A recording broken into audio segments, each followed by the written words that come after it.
Hi, everyone. Welcome to my stream tonight. A little bit nervous about this one. Not really sure how it's going to go. I didn't have a lot of content, so I thought maybe I'd turn the tables a bit and let you guys, the chat, drive the conversation today.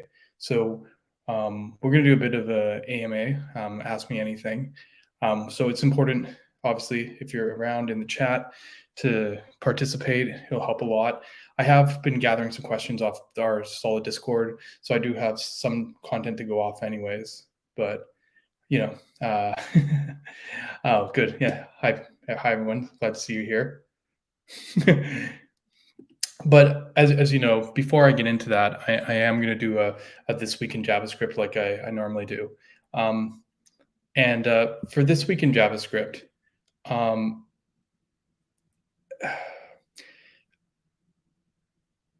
there's been a lot of, there's no avoiding it. There's just been a lot of talk about remix and drama and conversations going on.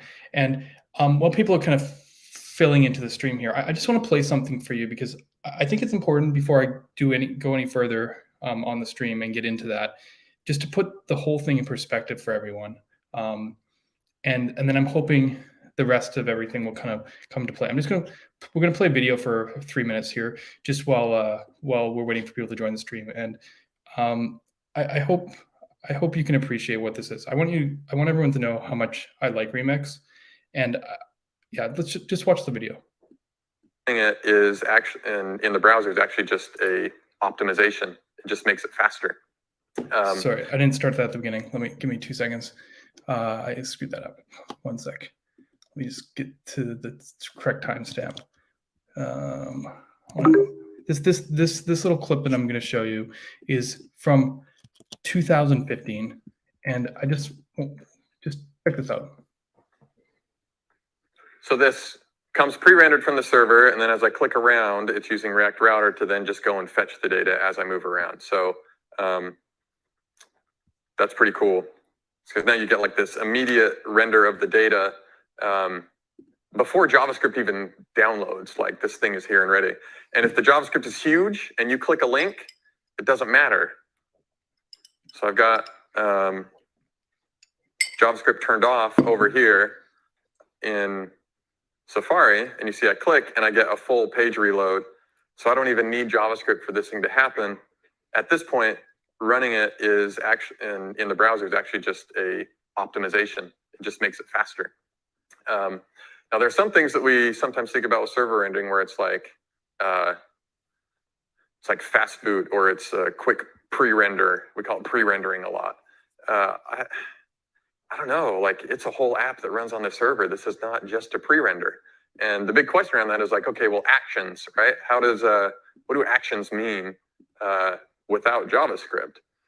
Well, this doesn't have JavaScript. I click new contact and I say V games. By the way, that's what V jokes means. And let's add him in here. There's no JavaScript running there. It's like, okay, that's neat, but you probably got a whole bunch of weird code.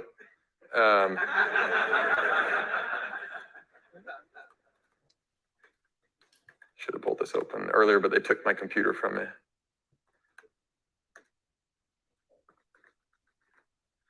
And what is a presentation by Ryan Florence if I don't change my color scheme a couple of times?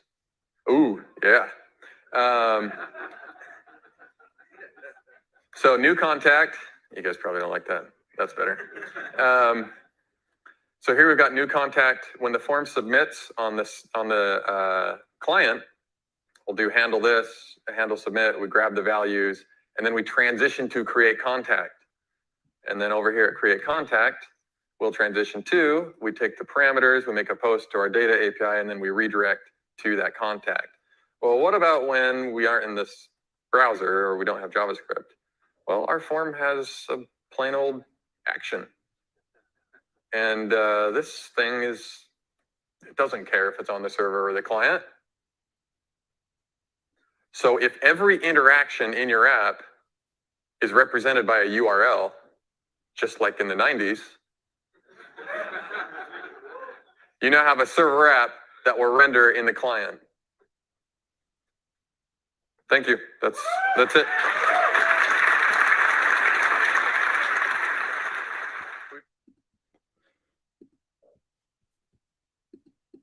Thanks for bearing with me for that little demo. The reason I wanted to show that is because I really want to emphasize here that even things that come off as new ideas are often old ideas.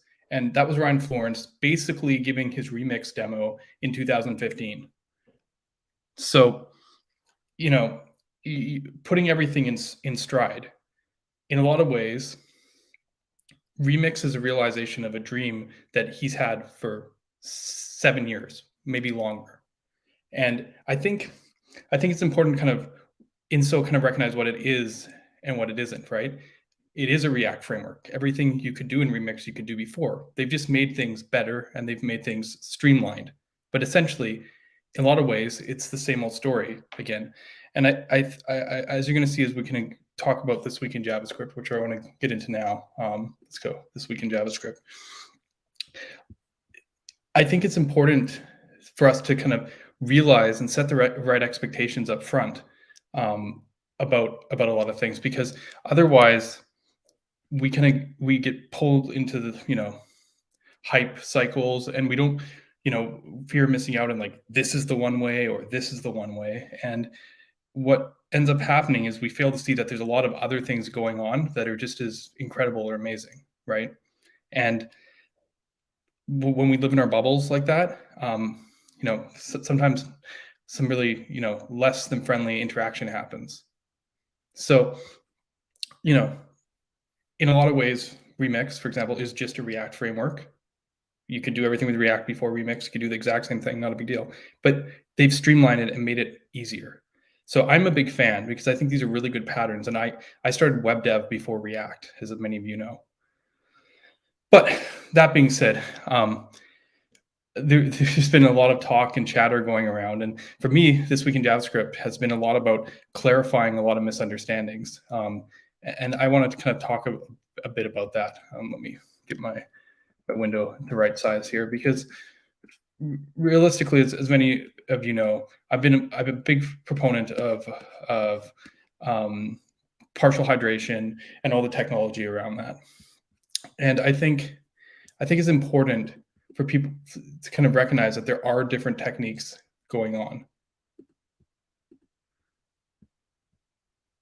I'm glad that a lot of questions coming in through the chat, by the way. We're going to get to those in just a minute. If anyone's wondering what's going on, I'm just kind of doing my This Week in JavaScript for a bit, because I do have something to say here a bit. Essentially, I wrote this article in hopes to really clarify for people what server-side rendering is, what it can do, and the different ways that you could do hydration. And if you haven't checked it out, do check it out. I'm hoping that this will kind of help clarify things for people, because one of the hardest things we're dealing with is a lot of misunderstanding. And like, I think what's been going on with Remix is kind of a combination of those things, because like there's two sides of it. One side of it is there's a bunch of people going, oh, they're bugging the Remix guys. Why don't you add partial hydration? Why don't you add partial hydration to Remix, right? Like I just saw this thing about solid.js support, and they're like, I've spoken about this with Ryan, blah, blah, blah, blah, blah. And then I saw this latest comment, nothing against this poster, or consider implementing Astro in Remix. Besides React, Astro has all these different frameworks, and you'd have partial hydration. Wouldn't that be great? Partial hydration is a completely different architecture. It'd be like going over to DHH on Rails and be like, where's your VDOM? You guys should go implement a VDOM. I'd wonder what DHH would do. And I think that's what's been going on a lot. Remix has come out. They've been 7 years, working on this idea.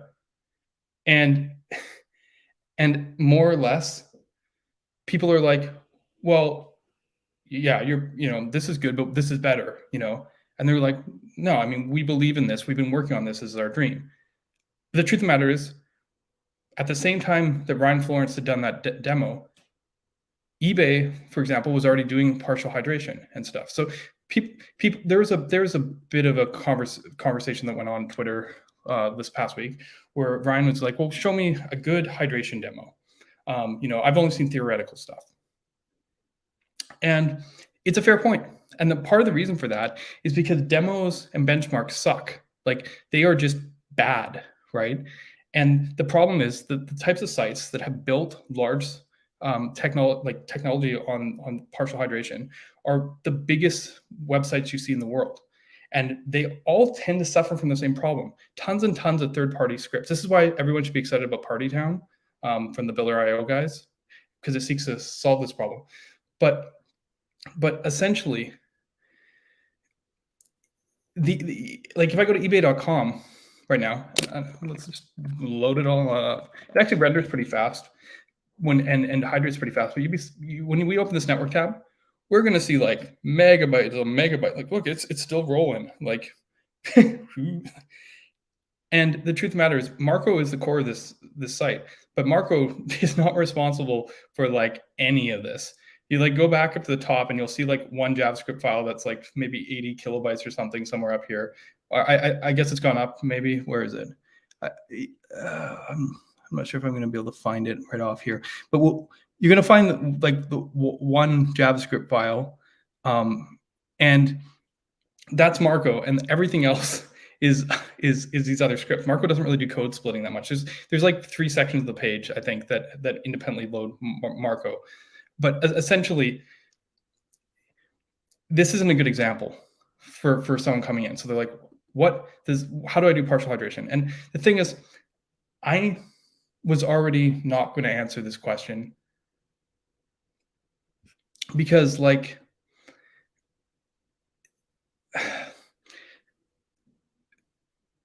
the Remix guys kind of already made clear that they had this bias. I understand partial hydration basically is incompatible.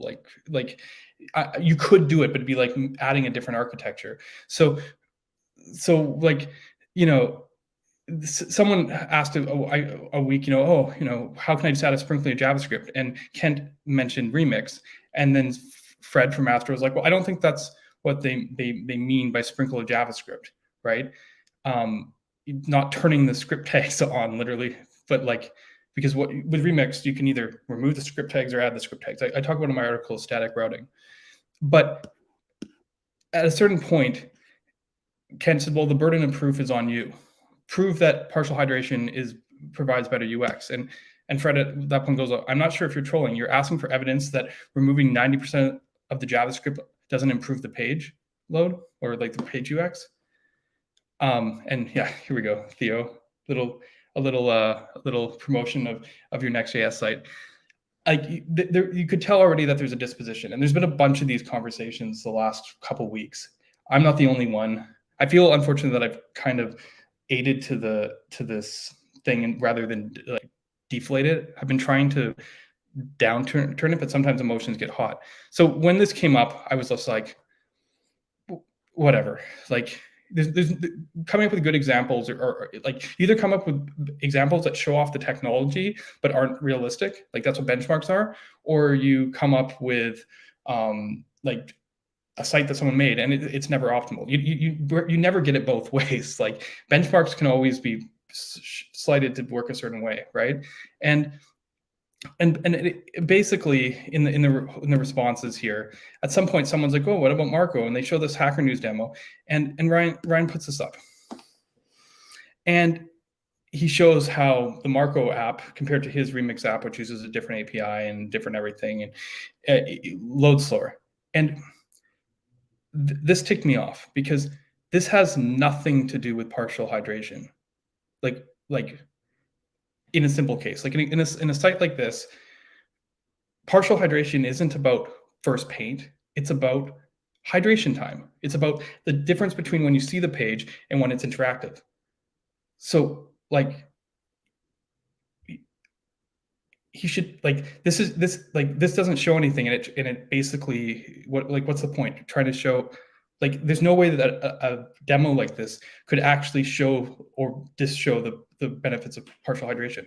So I kind of took this a little bit personally, admittedly, because I was like, why are you showing this? This has nothing to do with anything. So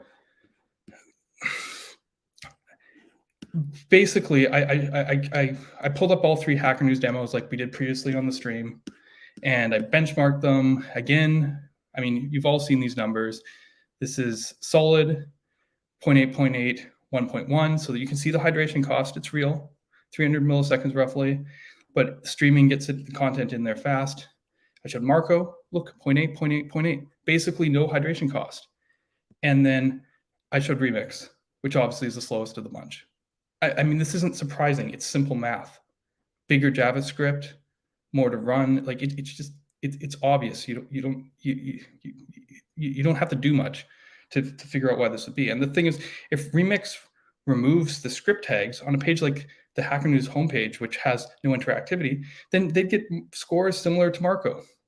I mean, it's not rocket science. And like hydration has cost. So yeah, I was definitely put off, and then I went and published the article, and everyone assumed that I published the article because of this. And the truth of the matter is, no, I'd already started working on the article because that incident with Fred and the partial hydration thing happened a week ago. Like I knew it was going to come back around again. So I just want to say, like, it's tricky because when you're talking about page load performance, there are better solutions than React. I'm like, anyone who's familiar with my stream knows this. This is not hard. Yeah, here we go. We make this 2 performance focus for the React community and 2 React focus for the performance community. Yeah, man, that's a great summary. It's an awkward place to be in, and it makes them defensive a little bit, I guess, because this is a bad demo. The reason this is a bad demo is because you could just remove the script tag and do the same thing, but that's not the point. The point is, look, this page has nothing on it, shouldn't cost anything, and hydration has a real cost. You can still see it on basically a nothing page. It's just a list of stories with no interactivity. You can see the cost of hydration. So, like, I just, getting into the debate about it, is just like, what do you want me to produce? It's like open a website. Like, I definitely lost it a little bit. But I'm hoping that through the article, people can connect the dots, because I understand not everyone's familiar with this technology and stuff. I would assume that the members in the Remix team obviously know how, like, first contentful paint and largest contentful paint and time to interact all work, right? I mean, the argument here is that you don't need partial hydration if you have progressive enhancement. But if you think about it, every multi-page app framework, because they do the multi-page routing, generally are built usually with progressive enhancement in mind, because they have to kind of work that way. Like, they're already set up to work that way. So, like, these aren't things that replace each other. But yeah, I was annoyed enough that I actually put together a different demo, and that's what I want to show you. Show you guys in a minute. Yeah, you know what? This is a good question to throw in right here. Can you explain partial hydration in less than 20 words and different lazy loading? Sure. Partial hydration is, okay, I'll start my words there, when you only load and run JavaScript for part of the page, period. The lazy loading is just like the code will get there eventually, maybe, but with partial hydration, you just know that the code doesn't get there. Like, if you have a page with islands, and I'll show you this picture. This picture, Jason Miller's done the picture. We have another picture. Every article that does it has a picture. It's like, this is the whole page. Now, if you don't need the code for the whole page because this header never changes or the sidebar never changes or whatever, partial hydration is just like, look, I got this code, and this code. Don't send the whole page. That's all it is. It's just less JavaScript, less to run. But partial hydration has a secondary side effect, okay? And that is, because you know the code outside never runs again, if you fetch data on the outside and the only way to get that data into the components is through inputs or props or something, you know that there's nothing stateful above. You know that there's nothing that can change. And for that reason, you know that you only need the data that enters into the components at the boundaries.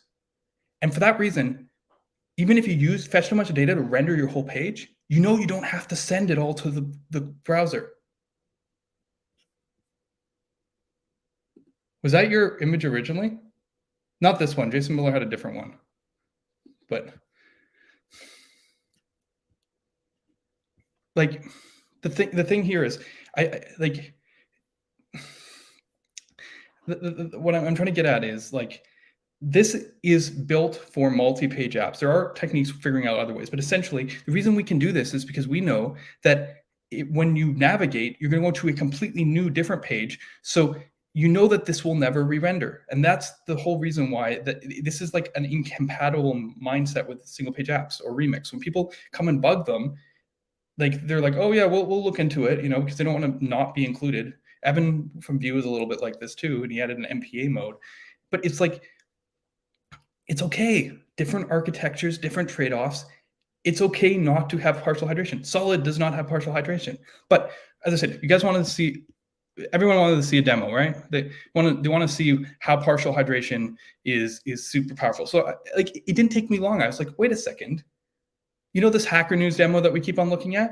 Well, why don't we just find a place where you have an article with a lot of comments? Because of that data serialization characteristic, if you have a lot of comments, this is a freaking lot of data to load and serialize and hydrate. And this page has to be hydratable because look, you can collapse them. And it's recursive. Like, this is not an easy hydration scenario for a top-down framework because it's recursive. Like, you can collapse one. You can't just be like, oh, like you can't just be like, oh, like I'll like do some kind of jQuery trick or something very easy. Like this, at least not with something like React. Like you can see that there's comments and comments and comments. This page has to be hydrated, right? And this is Marco, and this is Remix, exact same demo, doing this. And this has a stupid amount of comments, right? 1,334 comments. Now, let's look at this, right? Because I want to show. No, that's solid. But let's grab Remix here, because this is a heavy load to hydrate and serialize and send all that data. And let's just run this in our favorite page score tools here. Okay.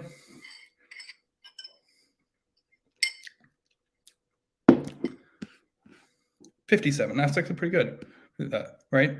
First compile obtained 3.5 seconds. Largest completed 3.5 seconds. Time to reactive 4.7, and about 1,100 milliseconds of blocking time.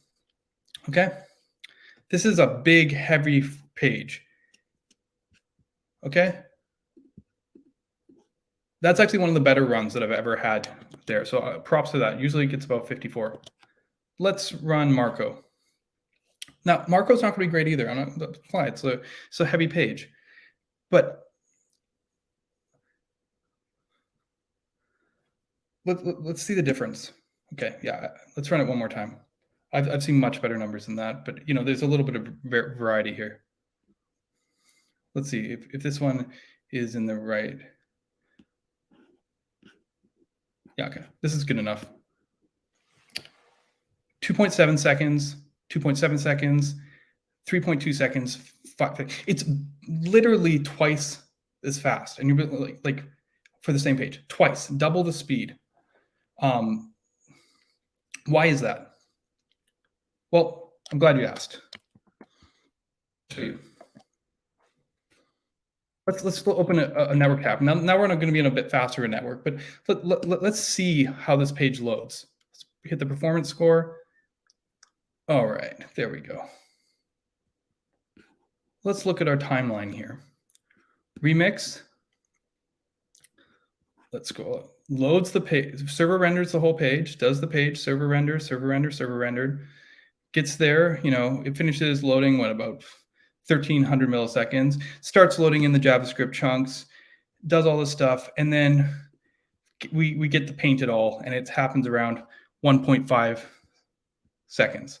Okay, and by the time we're done, it's about 1.6 seconds that we've got this you know, document loaded. Now, what happens if we do the same performance thing on Marco? I mean, you could already tell that was way faster. Well, Marco doesn't wait for the page to load. It's streaming. And the assets start loading while it's streaming. So you get the first paint. That header shows up at 200 milliseconds. Okay, but I mean, all the content loads in by 693 milliseconds, 700 milliseconds. There's still some painting that has to go on. So like, by the time the document loads, it's only 1 second.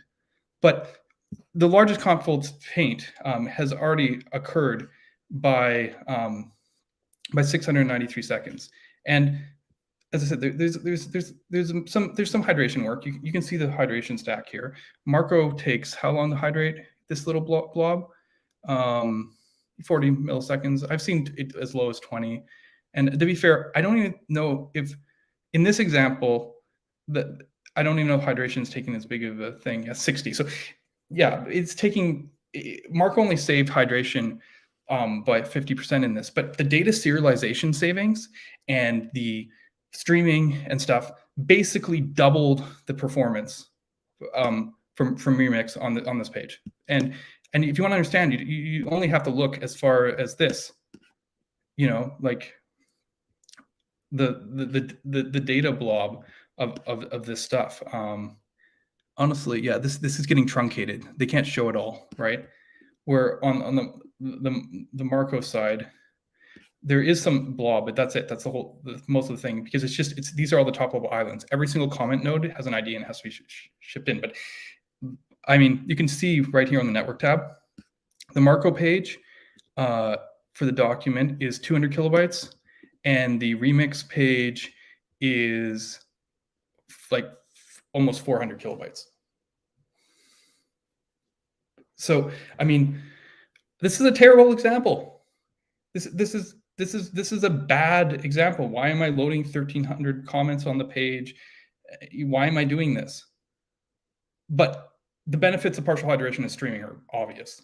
I mean, as I said, I didn't need to show you this. You could have clearly figured it out by thinking about it. So, I mean, different use cases. I'm going to say right now, Solid or Svelte. I ran them through the same test. React is actually pretty good at hydrating here. Svelte and Solid are actually slightly slower on this case. Not by much, but slightly slower. They were scoring mid-50s too, but like a couple points slower than React. So React, and Remix may have looked slightly better at the large hydration case. I haven't actually spent as much time on large data serialization. So it's not like Remix is bad. It's right the same as any other framework working on this, but it's not as the same as a partial hydrating framework. Like, that's why they were built. Okay. So a little bit of a spiel here. I just thought it was important to kind of show that in the same way, Ryan Florence has been working towards this dream of realizing a really great product in Remix. And like, honestly, I love it. You saw my stream, you saw how much fun I was having building that app with it. Other people have things they've been working on for just as long, and they're just as viable. So I don't like, I take offense to some of the stuff, even if it might not have been intentional. Like, anyway. So anyway, that's kind of I hope that wasn't a sour note for people too much. It's just that's essentially the demo. I shared it with Ryan. We probably won't get a response or something. I mean, now that I've actually produced it, I didn't want to go that way, because honestly, that's a terrible example. But every benchmark is kind of terrible. That's just what they do. But now, like, it's a very visual, obvious way. Someone, I actually love this. Someone looked at the comments from when I posted it. You can see I posted it right here, and they're like, SSR seems much faster. Are you caching? Consistently less than a second. And it's like, no, it's not a cache. It's just literally faster. Same API. I shared the source code. You can look. It's like copy paste. It's the same thing. It's just that much faster in this sort of scenario, right? I mean, the problem is, and the reason I preface this whole thing is, now everyone's going to be like, you need the partial hydration in Remix. No, you don't. It doesn't make sense. Remix is really good at what Remix does. Leave it alone. Not everything needs partial hydration. So anyway, that's enough of my early rant. Maybe we should switch this around now. Let's start this. I'm just gonna create a banner. All right, so I'm gonna try my best here. Most people get help when they go through this. I'm just gonna start at the top. I've got some stuff in Discord. We'll get to that too as we go. I'm just gonna try and answer the questions as they come in. Let's keep this conversation rolling. I'm pretty stoked about having the opportunity to do this, and I'm glad everyone's here. So yeah, let's chat it up. All right, so where do we start? What's the best framework? You guys are pretty funny. I'm not gonna get too far into this. Sorry, one second.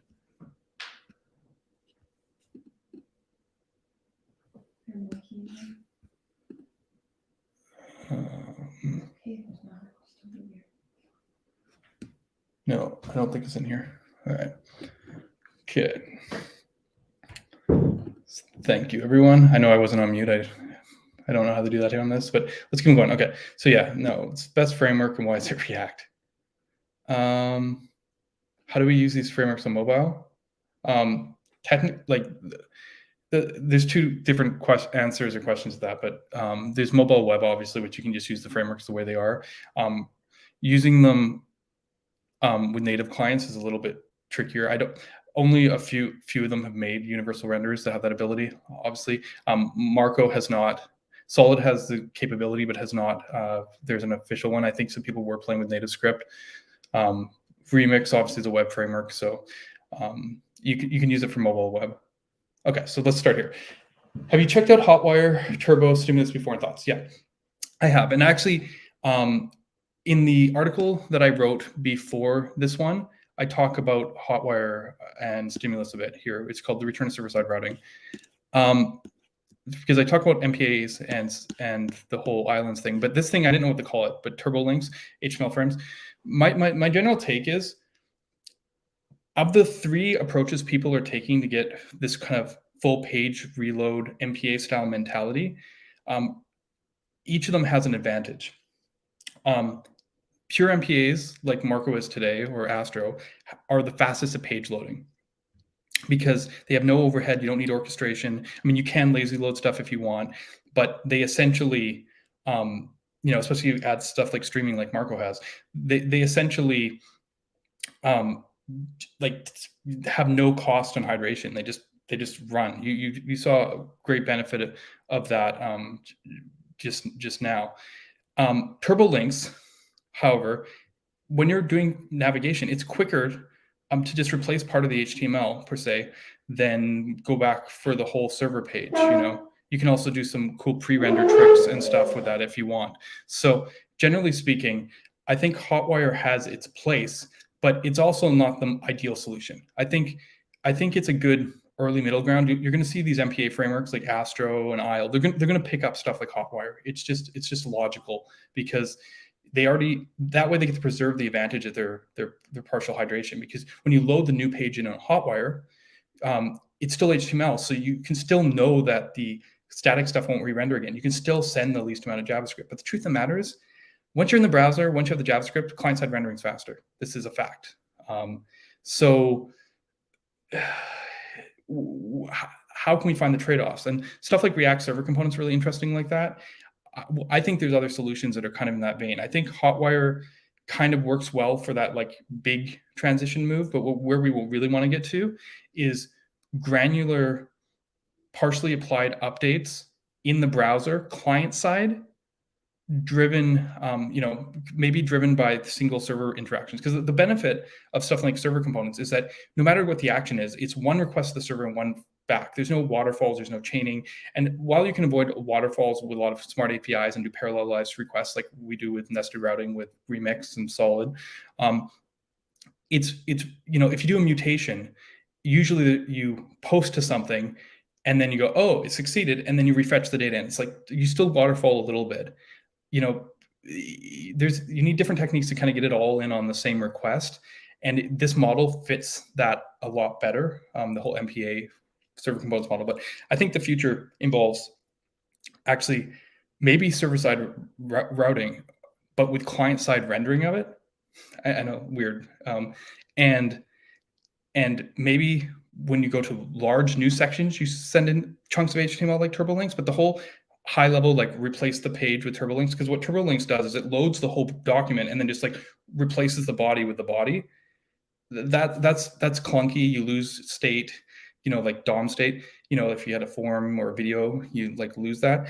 I don't think that's the long-term solution. I think it's an intermediate step. All right. Obviously, for something like Rails, it makes sense because they don't have that ability to render the client. But the client, even with us moving to the server, the client is the key. That's the difference this time. Client's way more powerful. We just have to figure out, like, it's not about no JavaScript. It's about making sure our apps scale, right? That's why size of framework might not matter as much if we're not sending all the components. I think something like React Server Components is a lot of potential. React Server Components has a huge shelf to get up to. Like you're at 50 KB already. That might not work well on your budget for your e-commerce site or something, but maybe there'll be smaller, better solutions, And if that's the case, this might be a really viable option. But as I say, Quick is looking at a whole different approach that's different. So what do I know? But in all cases, I don't think Turbo is the long term, and I think Stimulus is. I get why it exists, but Stimulus is kind of like it's bigger than a JavaScript framework. It's like 20K or something. It's bigger than Solid Svelte, Preact, any modern, like bigger than Vue maybe even, to do like, and it's slower. Like they're not. It's not efficient JavaScript framework. It's just like fits with their model. I think we can do a lot better. That's my whole point here. That's what I'm interested.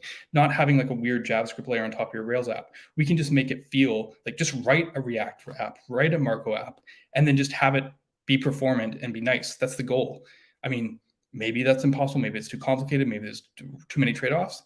But that's what my article is about. That's what people are working towards. That's what's exciting, because it isn't just going back to Rails. And as cool as Hotwire and Stimulus are, again, these are technologies that have been kind of around for a while. Like, I know this is the latest thing that DHH and the Rails crowd have pushed out, but in a sense, Hotwire and Stimulus are actually like update panels and stuff. Like they had similar techniques of replacing slotting in HTML like that ever since Ajax first came out in 2005. APIs have got better, things are improved, but I think we're going to go past that with things that you can only do with well thought out client side rendered JavaScript. Okay, hope that answers the question.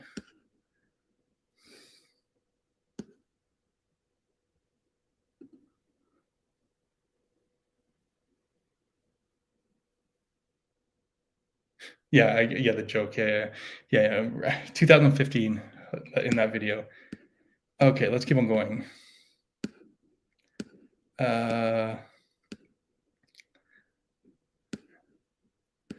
right, let's see some more questions. Just scrolling through.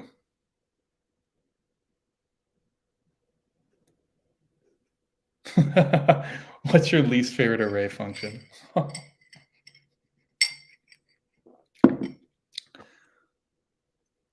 I don't even know. I think the reason I'd have a least favorite one. Yeah, I don't know. It's a weird one. Probably. Yeah, honestly, they're all kind of annoying. I try to avoid most of them. I mean, they're convenient. I sometimes use for each, but like map's awkward because you always know that you're cloning it. Like, so it's splice.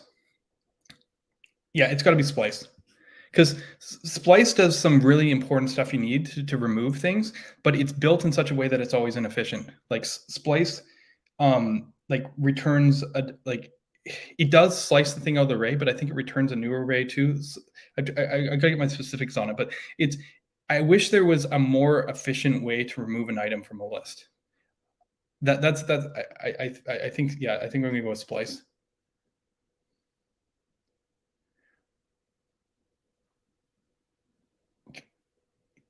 like I said before, I don't think you add partialization to Remix without basically negating the benefits of their nested routing. Like they'd have to solve partial hydration in a SPA, and like React has to solve that. Like the underlying framework, Remix isn't going to solve that. I don't think it's an addition. I think it literally doesn't make sense.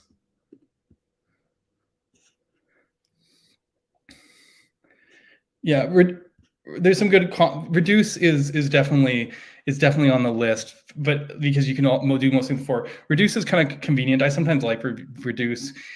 Map, as I said, bugs me sometimes because like I know I'm cloning. Like for an optimization standpoint, using for is better, like in push the array. But yeah, splice is my winner. Yeah.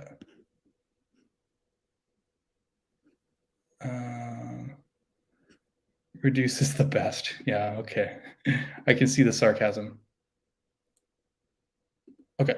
Does Edge server rendering help if the actual APIs are hosted on the origin server? Yeah, this is a great question, because if you think about it, you have to wait that latency anyways, right? So like, why not bring it all closer? And with traditional rendering, I would say, yeah, you're right. Like you saw what happened with Remix. That API was big chunk of data. So you're pretend that data was far away. That's why it took so long. You're sitting there, right? Like, can I show my screen still? Yeah, right.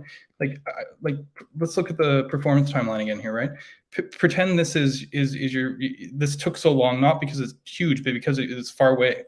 Like this is on the edge. Both these demos, by the way, are from Cloudflare Worker. So you're waiting for your response from your origin server, and then finally you get it and you're responding like bang. But we just saw the answer, didn't we? We're waiting for the response from our origin server, but no, we're loading. We've already responded, drawn the header, loaded in the JavaScript, doing it. The thing is, streaming is even better on the edge. Like if you think about it, like, because now you're not blocking. Now, if it takes longer from the origin server, yeah, sure, the main content isn't loaded, but it depends on the type of site, the type of content, right? You can start loading the JavaScript, and obviously something like early hints, which is a new thing coming out, will help with that too, because then they can start loading it. But think about it, depending on the type of site, maybe only certain parts of your content need to go somewhere. Maybe you have certain things cached. Maybe, in those kind of scenarios, you can start loading the images, because it's not just the headers. You can actually start rendering the document ahead of time with streaming. So there are trade-offs to streaming, but streaming is a great equalizer here, because as I've shown in previous demos, when you slow down the network, streaming and async look the same. Like the stuff comes at the end because it's all clogged up and it's bottlenecked. But on a fast network, or maybe it's fast because you're so close to it because it's on the edge, streaming is great. All right. You guys are still talking about arrays. This is like that Dan Abramoff interview. I forget which one I watched, but it was definitely along these lines. What's my preferred way to handle styling in Solid? Ooh, that's a fun one. I don't know. People know there's a couple things that I feel like are like holy wars that I don't want to get into. Like if you'd want to talk web performance and you want to talk about page loads and you want to talk about update timing and reactivity and whatever, I'm all over it, and opinions and architecture and all that. But CSS and TypeScript are things that I just don't want to even touch, because I know that I have the wrong opinion. So I do have a leaning. I will say this. In my ideal world, I actually think stuff that looks like the way web components style would be awesome. I like using CSS variables, being able to have like component scoped CSS that maybe you can extract into a actual CSS and not as in JS. Like I like that idea. Like, so things like vanilla extract to a certain degree are attractive to me. The only thing I know is what I don't like. And Tailwind's also kind of attractive if you like atomic things. What I don't like is style components. That they are my least favorite one, the one where you wrap everything in components, because components, I mean, we do a lot of work in Solid to make components not cost anything, But essentially, components break up your template. They make them less performant to clone. You're generally spreading stuff. You can't compiler it interferes with compiler analysis a little bit more because like you can assume some things, I suppose, in that case. But generally speaking, the way it breaks up the templating is really undesirable from my standpoint. So pretty much everything but style components I'm pretty happy with. I've never actually programmed in Lisp, just thing. I'm sure I would enjoy Lisp type dialects. People always like comment on some of the things that I like and some of the patterns, but I've never actually like stepped into actually doing this. Okay, that's a great question. Well, I did prioritize streaming over partial hydration, but that's again partially from where I started from, right? Because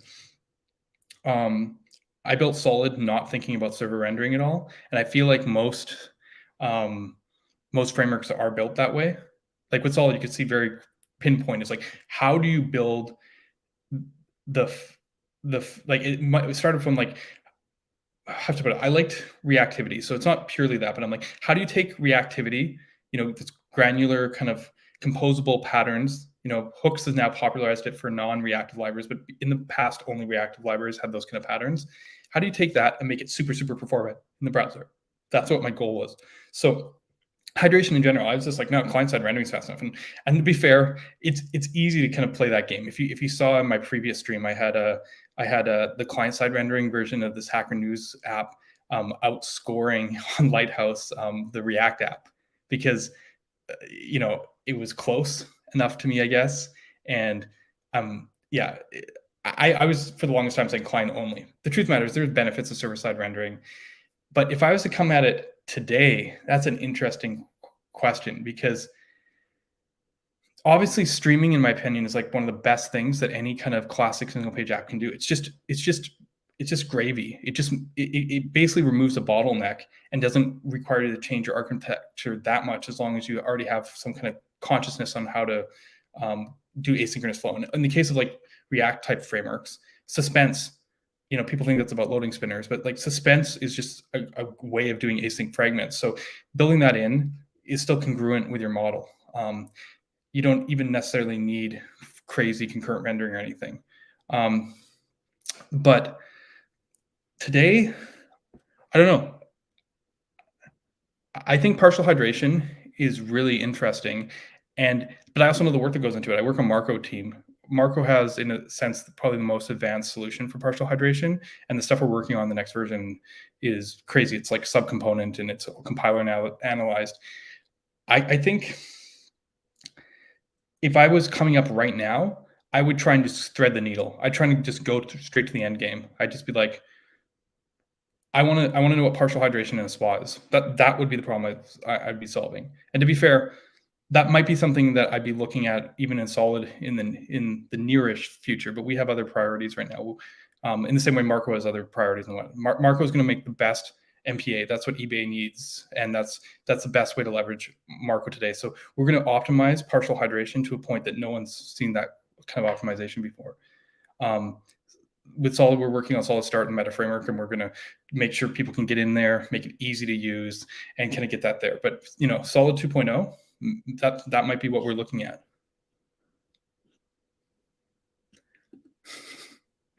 Yeah, of course.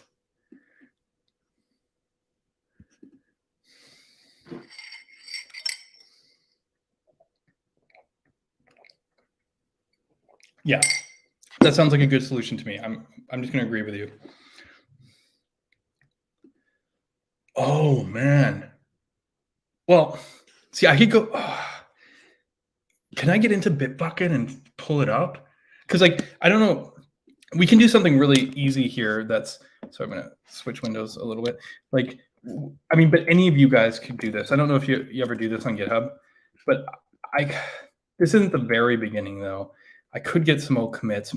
That would take me a bit to look up, but this I can do relatively quickly because I think people even going back 4 years almost now would be enough. One of the funniest things, I don't know if you ever do this on GitHub, is they've got a cursor system where they're like after this marker plus this. So you just look at like the number of commits in the repo, and I didn't do that first, which I should have. how many commits? 1238. Okay. So then you just go, okay. So roughly, let's just go 1200. Okay, sweet. And can we get to that? Open source the repo. let's take a look here at solid 0.01. Okay, what is this? This is example. It's funny. I wrote examples. I'm so embarrassed by this. I wrote examples in JavaScript, but like you're like, where's the var? Like, what's going on here?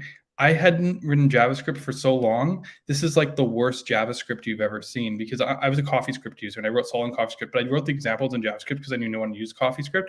But I like literally just couldn't write JavaScript. Var, like this is just so funny. The example just from the README. Like there's so many mistakes in this. But let's see if we can find some code. Here we go. Core.coffee. This file still basically exists. It's called signal.ts. But yeah, what do we got? We got a comparator. Look at this CoffeeScript loveliness. V and ID, like all this optional chaining, or and optional chaining, optional chaining, optional chaining.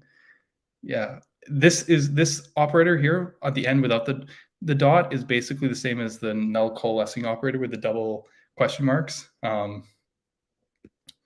So it's kind of funny. Yeah, let's see. Queue. There is a queue for setting stuff up, and let's see, process updates, recursion. Yeah, you can see the roots of what there if you've ever looked at current solid code, but you know, God, that's like a really bad array diffing thing. Let's see if we can find normalize incoming array, single expression. This stuff is all in DOM expressions now. Reconcile arrays. For me, this looks probably more familiar than to a lot of you people. But let me see if I can find the implementation. This is reconcile arrays. Where are my actual reactive base classes? Mutable state. Sorry, just give me 2 seconds. What do we got here? Mutable state. This is one of my early proxies that I had that was based on path instead of mutability. Selector. Extend signal. Yeah, so selector was my original name for memo. This stuff is just so not good. Let's see if I can find. I'm trying to find the signal. Here we are. Here's signal. It's a class, and it defines a get, and there's a peek on it, and a next, and a subscribe. I was actually trying to use RxJX style APIs. As I said, thank God for React hooks for giving me the light here. But I had like a get and a set essentially, and I was trying to copy RxJX type APIs. This wasn't very good. Anyways, that's enough down memory lane. I'm probably blocking the code too much anyways with where I'm on the screen here, but hopefully you can see this loveliness that is the create signal, or the signal class. I'm even defining the observable thing. So this was fully interoperable with Rx style observables. Yeah.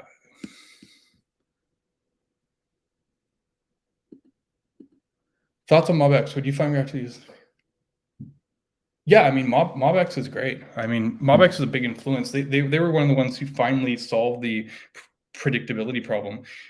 Frameworks like Knockout literally just like ping ponged all around. You just like hit update a signal or whatever, and then it would update all the computers, and they'd update and they'd ping around. There's no guarantee that things only ran once and glitch free and all that. MobX solved everything. And I think reactivity is useful in general. One of the things is with Solid, we made a concession for disposal in hierarchy. I didn't want to worry about like calling dispose on everything. So we used the reactive tree to handle disposal, which makes it a little bit awkward to use on its own. You can, but essentially we just didn't include the code to clean up because it's handled internally by this framework, and I don't really want to add a bunch of extra like API surface on it.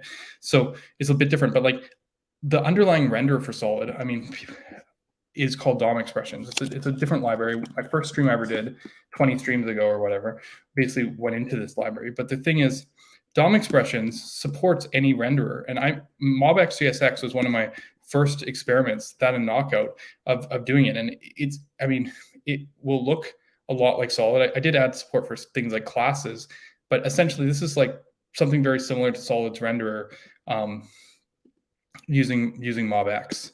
I don't really maintain it anymore, but every time in a while I do go in here, and like, as you can tell, like it's still the same underlying renderer. Like, we can look it up on the JS framework benchmark. If you ever go here, you'll see let me remove the stuff that shouldn't be there. Okay. You'll see that, like, there's obviously Solid up here right near the front, and Solid State, which is our proxy, or it should be Solid Store, just the name hasn't been updated. But VueRxJSX, that's my Vue library. KOJSX is my Knockout library, and MobXJSX is my MobX library. So they are all like, it is pretty powerful, the core rendering mechanism behind this. And with Solid 1.3, we actually support a really cool thing where directly in Solid itself, you can interface without wrappers. Let me see if I can find it. Yeah, without wrappers, with a third-party rendering system. So in this case, this is Solid, right? Solid is here, Solid Web Rendering, and we just set up MobX here as an external source. We use their reaction mechanism, and this here is a Solid app. Like, this is Solid's JSX, but we're using MobX. This is a timer. We kind of just decorated this class, make auto observable, if you're familiar with MobX, and we're just using MobX, like, observable here, like timer.secondsPassed, right in the view, directly bind with no wrappers. So I don't know if that was your question, but definitely exploring the ability to kind of make this interopt nicer. In a lot of ways, it's almost easier to just take Solid's API and wrap it with a compatibility layer almost, like we've done with Vue in a few examples, just because then you'll get Solid's performance if you don't care about some of the other features, and still have the same API. Like, you can always make Solid look like MobX and perform almost the same, and you'll get that slight performance edge. But it's cool that this is an option.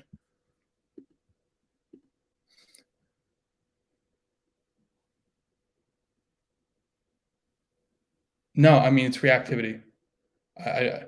I've shown this before a number of times, but like, I mean, everyone sees this React example, but you could just ignore this whole thing and just be like, oh, okay, create effect, create.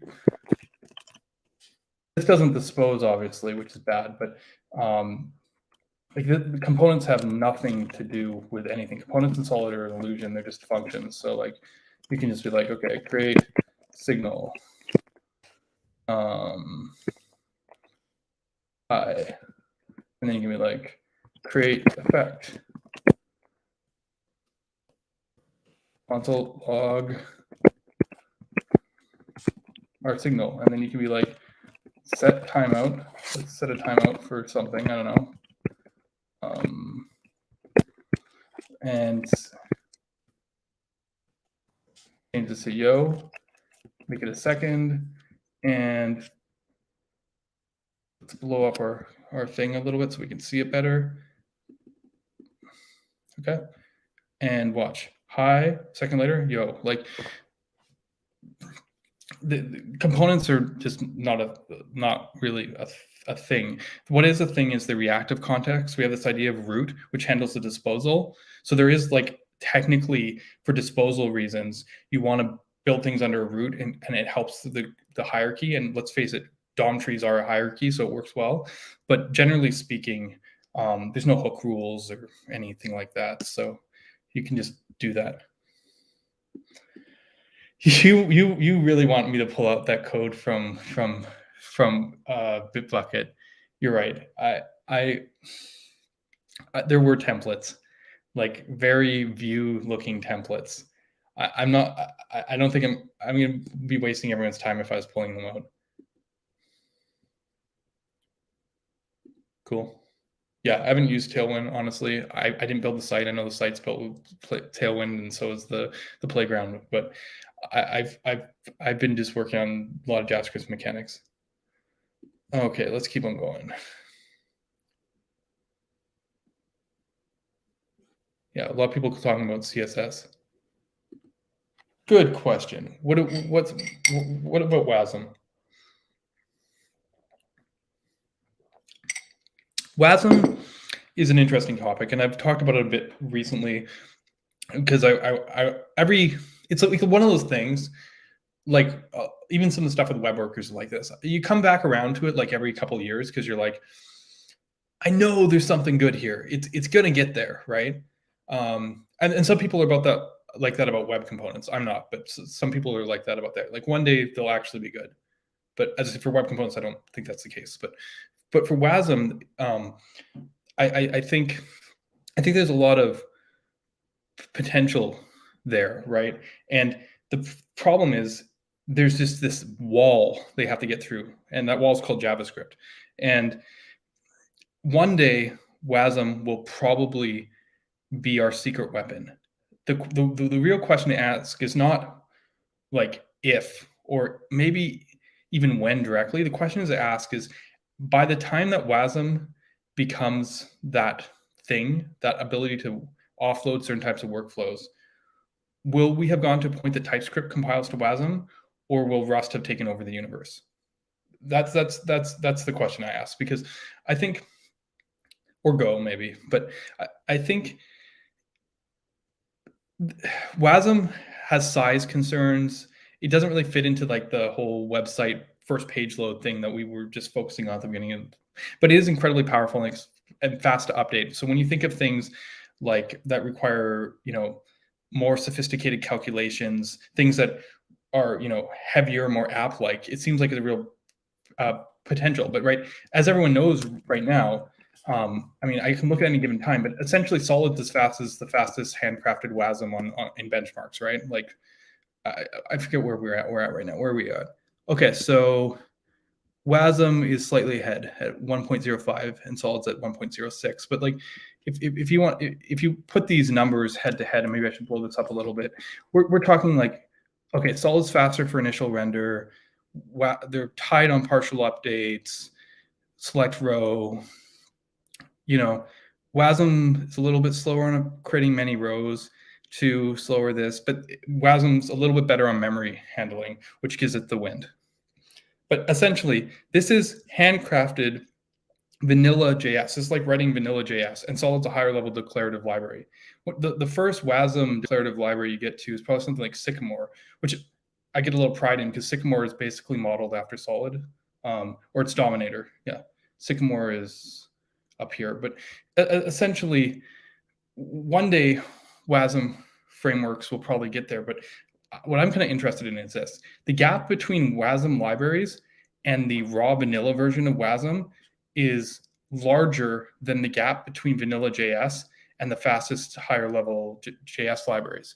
So is that just a matter of just all the extra red tape they have to go through? Or is it that in the JavaScript space, we've evolved uniquely in that we've optimized, almost hyper optimized in a certain direction in the way we handle compilation and DSLs, in a way that isn't as ergonomic for a library for a language like Rust? I'm not sure.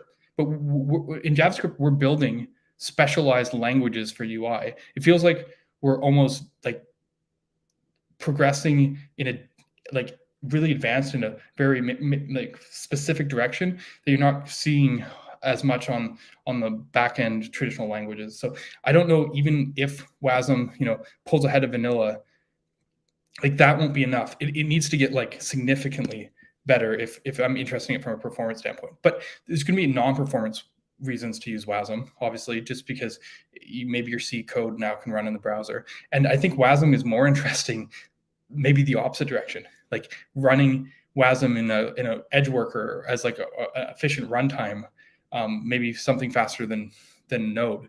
So maybe it's actually the way JavaScript escapes the browser instead of the way that backend libraries get into the browser. So I don't know. We'll see. But I think we should be watching and paying attention.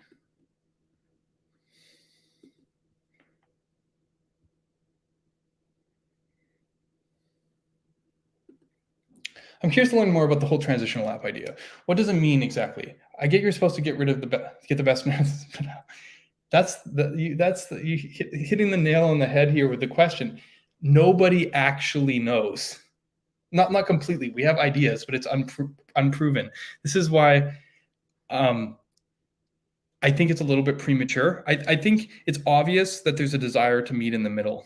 And there's some really good ideas working there, from anything from React server components and Quick to watching the developments on the partial hydration MPA side and how they're getting more interactive and smarter about the work they do there. But the truth of the matter is there's so many facets of it. Obviously, things like routing are key and what the architecture is, but we haven't seen it yet. So I'm not sure. I suspect, like, if you're a betting person on horses, Quick is going to be the first framework to show us a possible avenue of what this could look like. They just have all the right pieces, and they were built from scratch with like their kind of version of granular lazy loading in mind. They have all the pieces. Maybe even today, someone could make a demo. Well, I'll probably make that demo, but someone will probably make a demo that will showcase this. But I think that's only one possibility. I think we have a few different ways, and knowing right now the gap here, I can understand the confusion, because you're like, it's supposed to be the best of both worlds, but how? That's not a very clean picture, and I wish I could give you better answers. I've been hinting at it in my articles, like when I'm talking about the return to server rendering. I think there's something there, but Quick is also a different model there. We're going to just have to wait and see and actually prove it out, because, as I said, there's a lot of good ideas in the space, and they'll probably take another year or two to kind of come to fruition. So, like, when people are talking about it, as I said, I tend to kind of back off that. It's a very tough problem, and one of the dangers, at least, of bucketing things under transitional apps right now, is that people don't end up valuing the differences of the different approaches. Like what Astro or Marco is doing, or Quick or whatever, it's very, very, very different than Remix and SvelteKit. And people are like, oh yeah, hashtag transitional apps. We're all working towards that future. We are, but like, that's where a lot of a certain amount of friction comes in, because people are like, oh yeah, so yeah, Astro, it's just like Remix. It's like, no, not really at all. So I'm hoping that we see, this is kind of like JavaScript frameworks in the early 2010s, 11s, 12s. There was a lot of different ways that people were building apps. React might have kind of won or come out, but React was not the only model, and it wasn't even the only potential feature. It's not like, I know React came in and kind of squashed things, but in my opinion, there were other models that were just as viable and probably could have continued on. Solid is a continuation of a different model that wasn't React's, that I think is just as viable. So right now, this chase to transitional apps is going to end up with a bunch of kind of similar but different looking solutions, and I think that's really awesome. So I'm not going to pick a single horse here. I think we should be supporting everyone and just like see the trade-offs, and like, it might not be this first generation. We might have like 3 or 4 different options, and then like React, which came kind of late in the game of that original thing, someone's going to come in and go, this is how it all works. These are the pieces that matter. Yeah, like, this is super exciting time. I'm passing reactive state to solid components as a prop. Should I pass the accessor like count or the actual value like count? The latter, the actual value like count. I am big on that mentality. Let's see if I can reset the playground. That's not what I wanted to do. But even though it can work sometimes, I'm going to turn this button into button to show you what I'm talking about. Although it's going to be kind of silly to do it a little bit.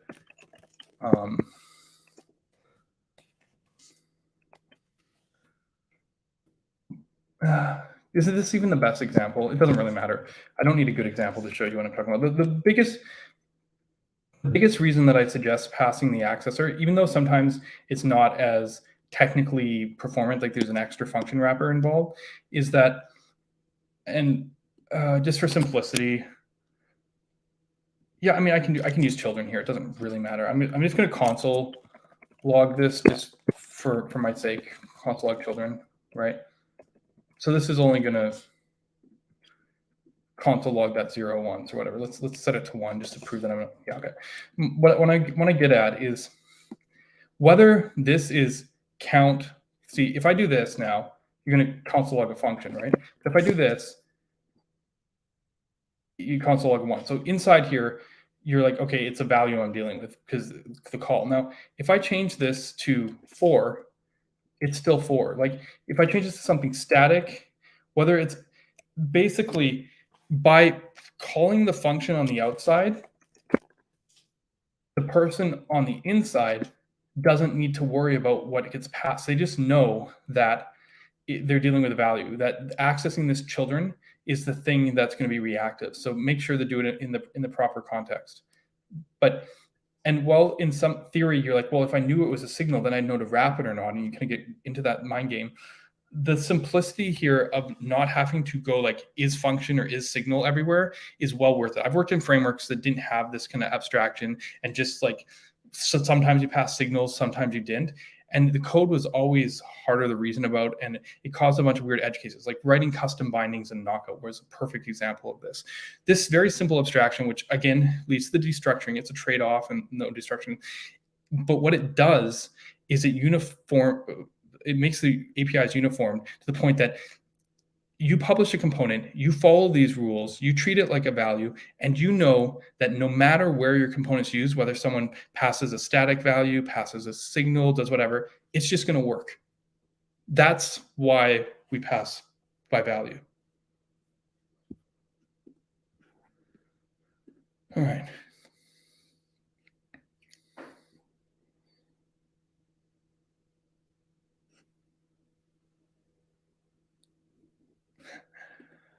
No, nothing like that yet. Someone was working on a book. I don't know how far that got. I mean, was working on a book. I don't know. We'll see. Hopefully the book comes out. Some people approach me about writing a book. I'd love to have time to, but between what I already do, I don't know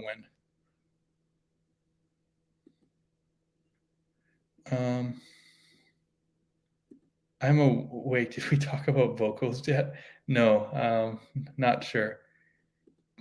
Do you still sing? Oh, there you go.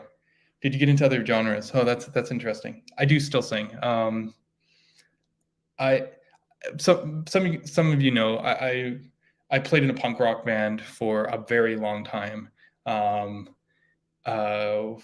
Played kind of post punk. I played heavy metal, like metalcore at towards the end of it. Sorry, I called it heavy metal. It was metalcore. Like the funniest thing about those genres is they always have really complicated long names to be descriptive because you have to differentiate yourself. But yeah, punk hardcore with I described my band, which started as a pop punk band like Blink-182, actually like Green Day, let's say, evolved over time. That by the end I was playing with a lot of the same guys, and we changed names and stuff, and we were basically playing like youth crew style New York hardcore with Dragon Force interludes. So I mean, figure out what that means for yourself, but it was incredibly tech, and a lot of like sweep picking and harmonics paired with kind of like shout back group vocals and like the kind of like I call stutter step style breakdowns, like the anyways. Since then, do I still sing and do other genres? Yeah, I mean, I'm a big fan of the 80s, and I listen to a lot of 80s influenced music, both on the hair metal side, although to be fair, I can't sing like that. Part of me in my dreams wishes that I could sing like Sebastian Bach or from Skid Row, but that's never happening. But I also a big fan of stuff like the Smiths and the Cure, and a lot of that kind of semi-crooner kind of eerie dark pop kind of stuff. So my music taste has evolved more into that side of stuff. Although, I mean, I still like some of kind of post indie deal, and I also like enjoy some of the 80s throwback stuff, like the recent Weekend album, and stuff like that. But I don't listen to music nearly as much as I used to, and I'm not nearly as connected.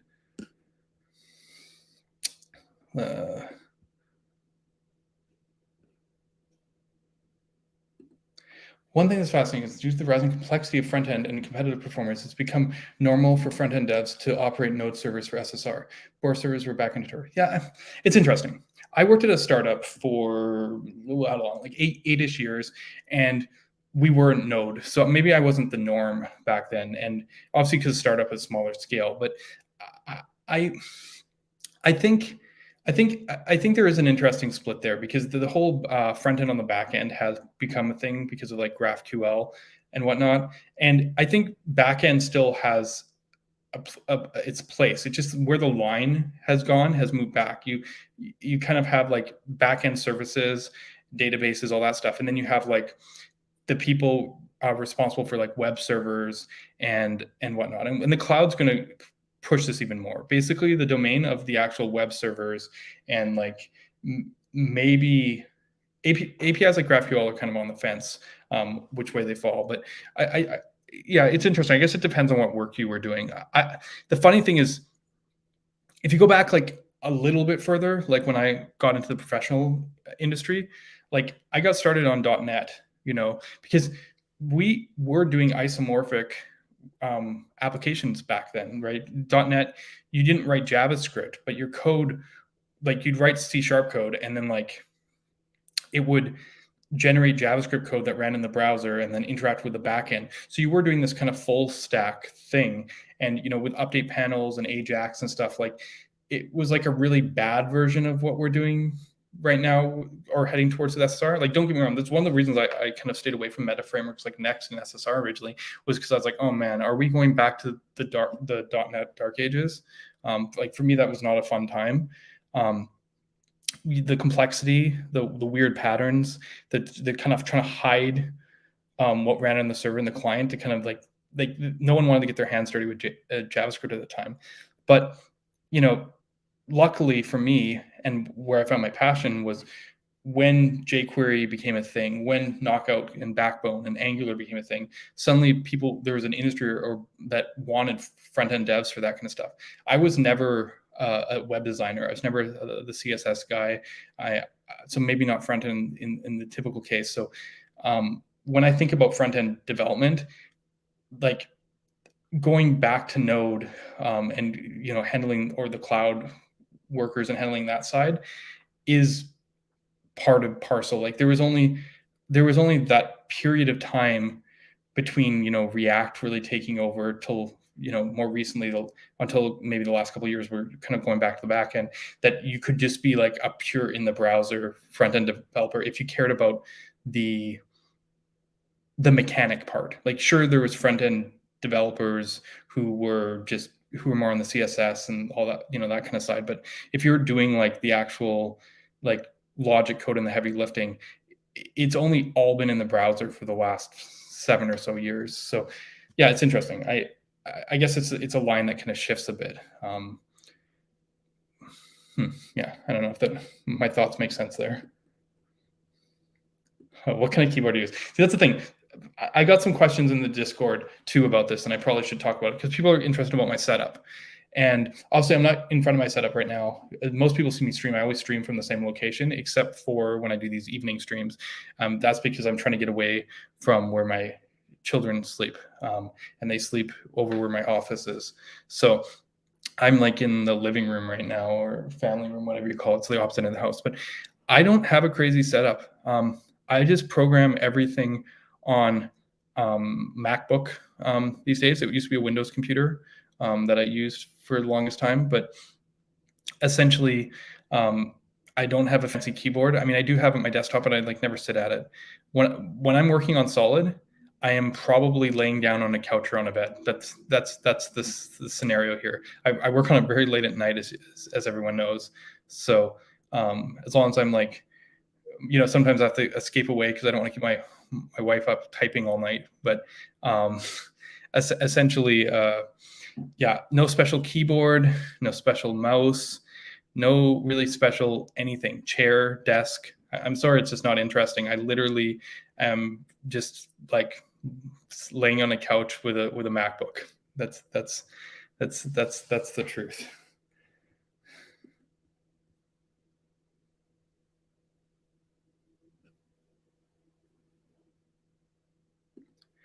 I don't.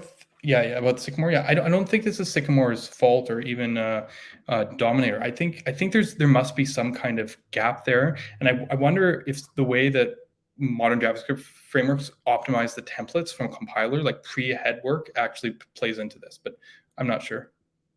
Music stream next Friday. Oh man, no. Yeah, no.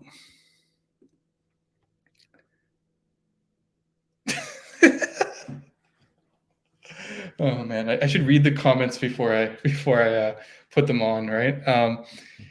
Yeah, there you go. Yeah, because I've been working on that solid theme song. It would have been really cool if I actually already had a song, because my punk band, like that, people who don't know the origins of the name Solid.js, and then like someone asked, like, if you did it again, would you change the name, or is it all about the puns, or like all this whole thing?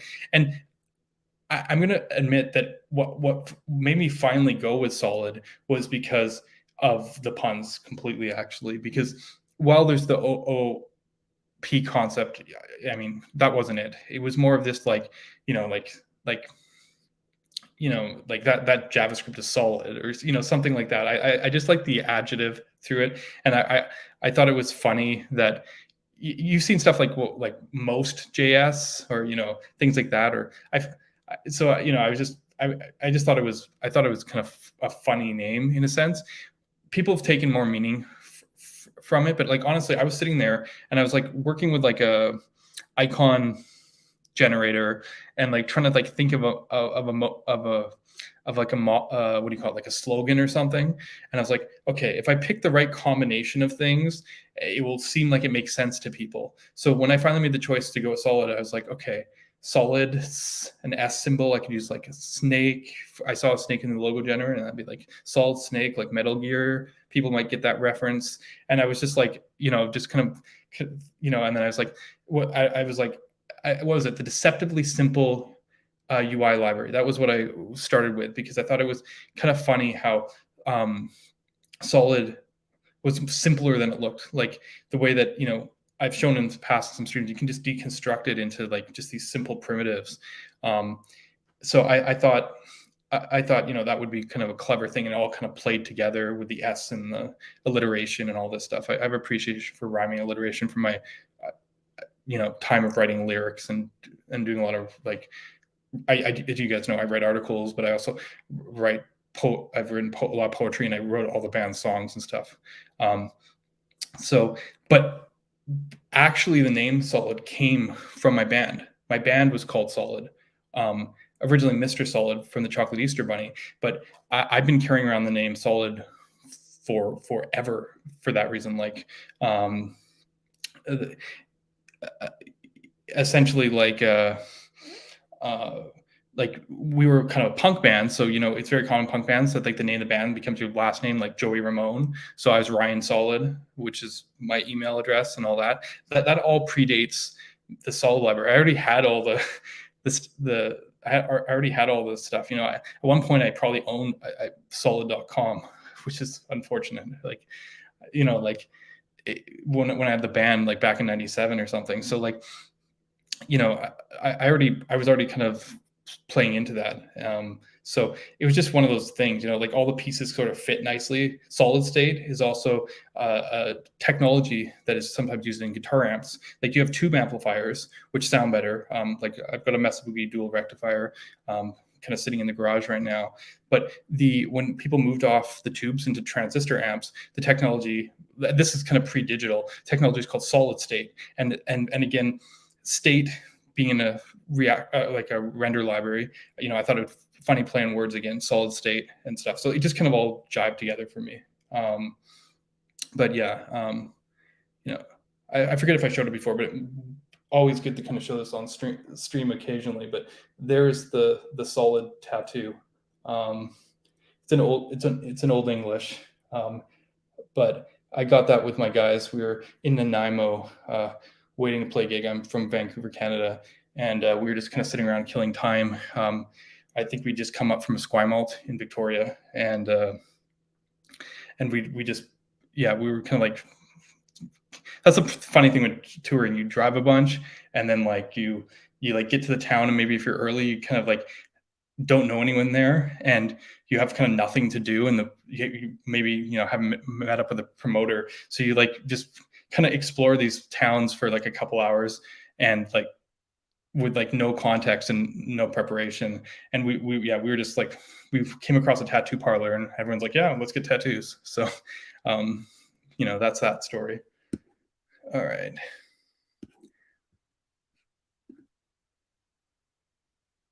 Yeah,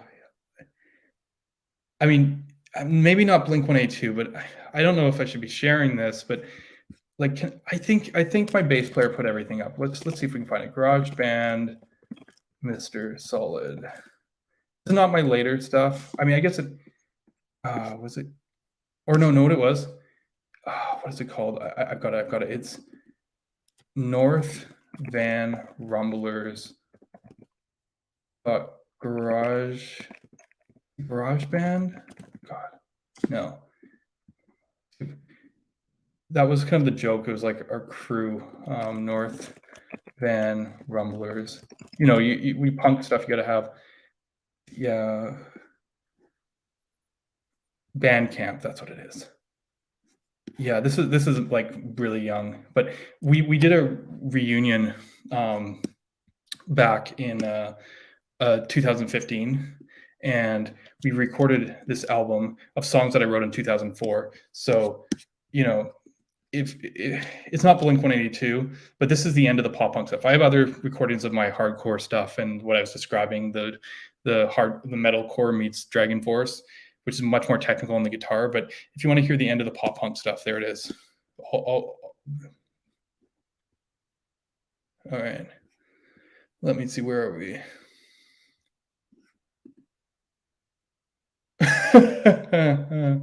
Yeah, you know what? I'm evil sometimes. I'm not gonna lie. I mean, oh man, I'm. It's not evil. I just, when a library comes out and they tout their performance, I want to put it to the test, and I want to like, you know, I want to poke holes in it if possible, right?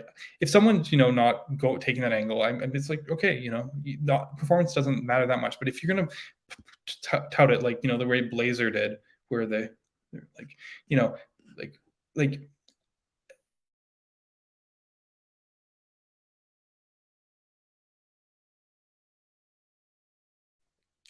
but I wanted to add Flutter Web, not the Canvas version, the HTML version. The Canvas version probably can't be tested properly. It'd be hard to measure it, and it'd probably be pretty good. But they also have a version that renders down to HTML, and to my knowledge, it is just completely not good. That's the best way I can put it. And because, you know, the whole Flutter performance, you know, like I kind of wanted to put it in here because I have a pretty good suspicion where it's going to land in the benchmark. But the canvas could be a lot better, to be fair. I haven't got it, but the problem is because of the predefined primitives, it's hard to get in here. You have to build this with a very specific structure. So I'd have to escape into the DOM level, at which point I'd be just circumventing Flutter, and it wouldn't make sense. So that's not why I'm excited about Flutter, to be fair. I'm not excited about Flutter in any way that actually has to do with Flutter itself. I just think the concept of building primitives maybe over the web, redesigning Web 2.0, whatever you want to do it, maybe React Native Web or whatever, has incredible potential of maybe it's time for a new abstraction. I think Flutter, like when few people I've talked to who really, you know, I respect in terms of framework design and development, like people like Dom Ganaway, who created Inferno, you know, talk pretty highly of stuff like React Native for web. I want to look into and kind of do it, but every time he describes his vision, I'm like, oh, it's like Flutter then. And I think so. In a sense, I do think Flutter has a lot of the right ideas and interesting concepts. I just don't know that the implementation is any good at all. But I haven't tried it, so I shouldn't really go much beyond that, other than what other people have shown. And I do know that I do have suspicions about how the web performance is. Let's keep on going. No.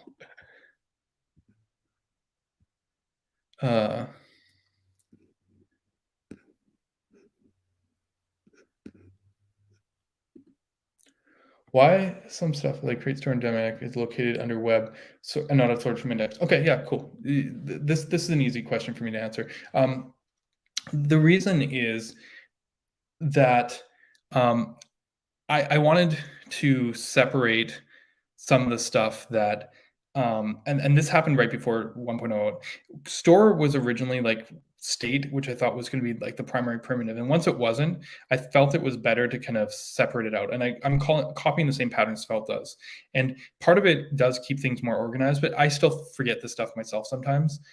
The other reason is, I mean, this is so stupid. It makes your bundle phobia score go down.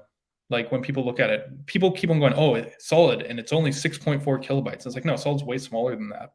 But people can constantly look at your bundle phobia and think that's the size. There's an article that just went out from Smashing Magazine that was really good, and they said, well, the minified size of solid is 18 kilobytes, which is really good. And I'm like thinking to myself, I'm like, and then they're like, well, the minified size of Svelte is 4 kilobytes, and I was thinking to myself, I'm like, if you built the equivalent apps in Solid and Svelte, they'd be very, very similar in size. So um, at least if they're on the smaller size. And so like part of it is appearances, which is kind of sad. Other one for dynamic is different on every platform. And Portal too. On the server, on the web, universal, native, 3GL, dynamic is different because it can create native elements. You can pass a string to it. And for that reason, there's no DOM specific code in the core of Solid. Solid is platform agnostic. So like stuff like the control flows, like for and stuff, completely work on native as well as they'd work, in a terminal or all the stuff we showed off previously. Whereas dynamic and Portal actually are dependent on the platform. So the stuff that is in web is all there for a very good reason. It also needs to be, it makes it easier for the compiler because the compiler can only import stuff from web. It's generic. It's like, where is my import source? And web is the import source. But the stores was just a choice. It's a big chunk of code that doesn't need to show up on bundle phobia. And I felt once I put in the store in its whole sub bundle, it just felt nicer. It's like I felt like I had more room to experiment and make it its own thing instead of just like a super signal. Now stores are a thing, and we can build more utilities and feel comfortable just kind of expanding out and seeing what we can do with it. So hopefully that answer makes sense.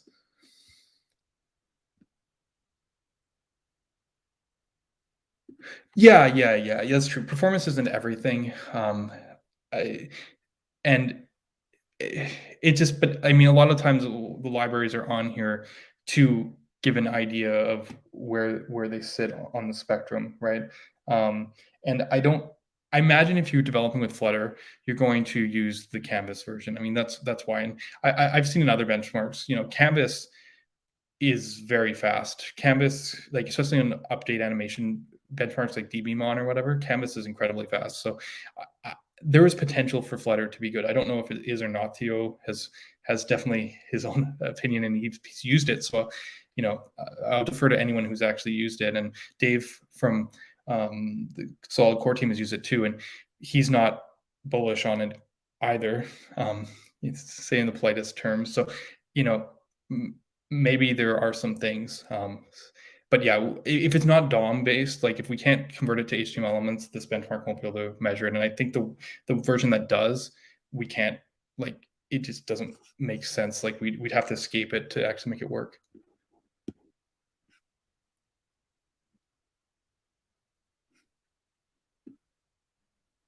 Someone asked me a TypeScript question.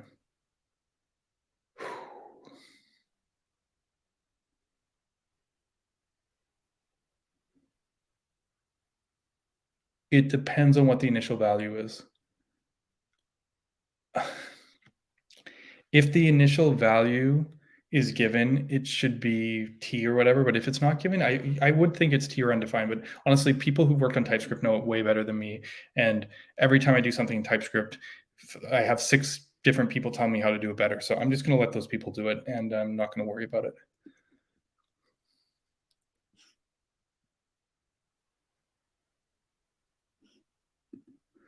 Will solid primitive packages and others be transferred to the solid team service? Yeah, I mean, maybe. We'll kind of make a decision and call as we go. I actually like having something implemented a little bit further outside, even though David is a core team member who runs it and we have a lot of really key ecosystem members contributing to it. I like that it's outside of that purview to a certain degree. We could bring it in perhaps and then maybe have even more scrutiny on it. But the truth of the matter is being where it is really nice because then I don't get to interfere with it. You guys don't want me to interfere with it. I'm pretty opinionated. I like keeping the core tight.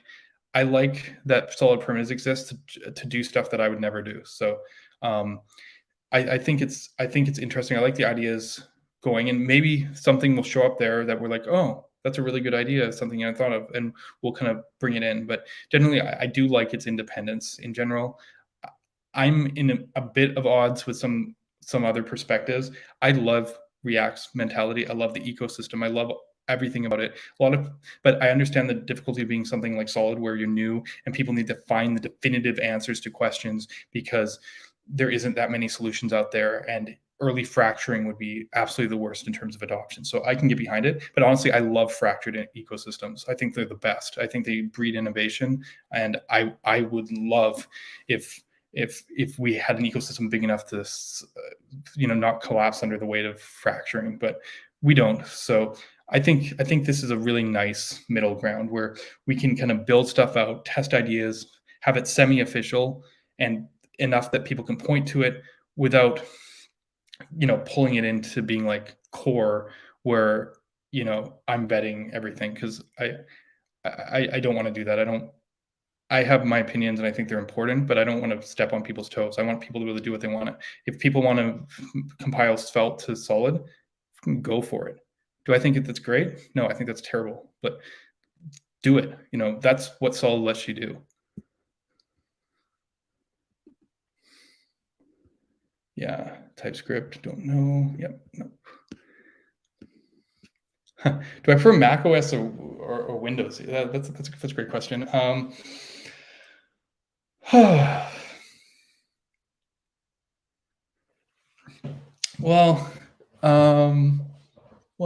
yeah, I don't know. It's a tricky question. I was a big Windows user. My bandmate Duncan came on the last stream and was poking fun at me at that because, it's like anything. Windows obviously isn't Unix, and actually Mac's built on a flavor of Unix, so it's kind of funny. But I always viewed Windows' ability to just kind of mix and match and be open as like a strength. So I never really was that into Mac for years and years and years. There's lock-in. Obviously, it was great for recording software and using it for, we used it for a lot of music stuff. But I kept with my Windows, and it wasn't just because of gaming. I just kind of liked it. But truth of the matter is, everything development-wise is a billion times easier on Unix-based systems. So Macs just make a lot of sense. And this M1 that I'm streaming off of right now, Air, is the first Mac that I bought as a personal computer. It took me like over a decade of using Macs at work for me to buy one as my personal computer, but it just makes my life so much easier. I'd say I'm a Mac convert, not because of anything about Apple or Macintosh. It's just because for what I do, it's the best tool for the job. Yes. Sorry, I'm catching up. It's funny because I'm reading the comments and I'm like 10 minutes behind the actual conversation. How old am I? Oh, yeah. I mean, I'm not ashamed of it or anything. I'm getting up there. My birthday is as I said, coming up. It's beginning of next week. So I will be turning 39 next week. I'm not 40 yet, but I will be turning 39 next Wednesday. So there you go. I've been at this for a long time, not as long as some people, but I was definitely building websites and playing in bands back in the late 90s. Yeah, it's not online. I mean, if you go to the Rumblers YouTube and you can find that, you'll probably see the stuff that was like transitional period before we got really hardcore and more metal oriented. There's some live stuff there.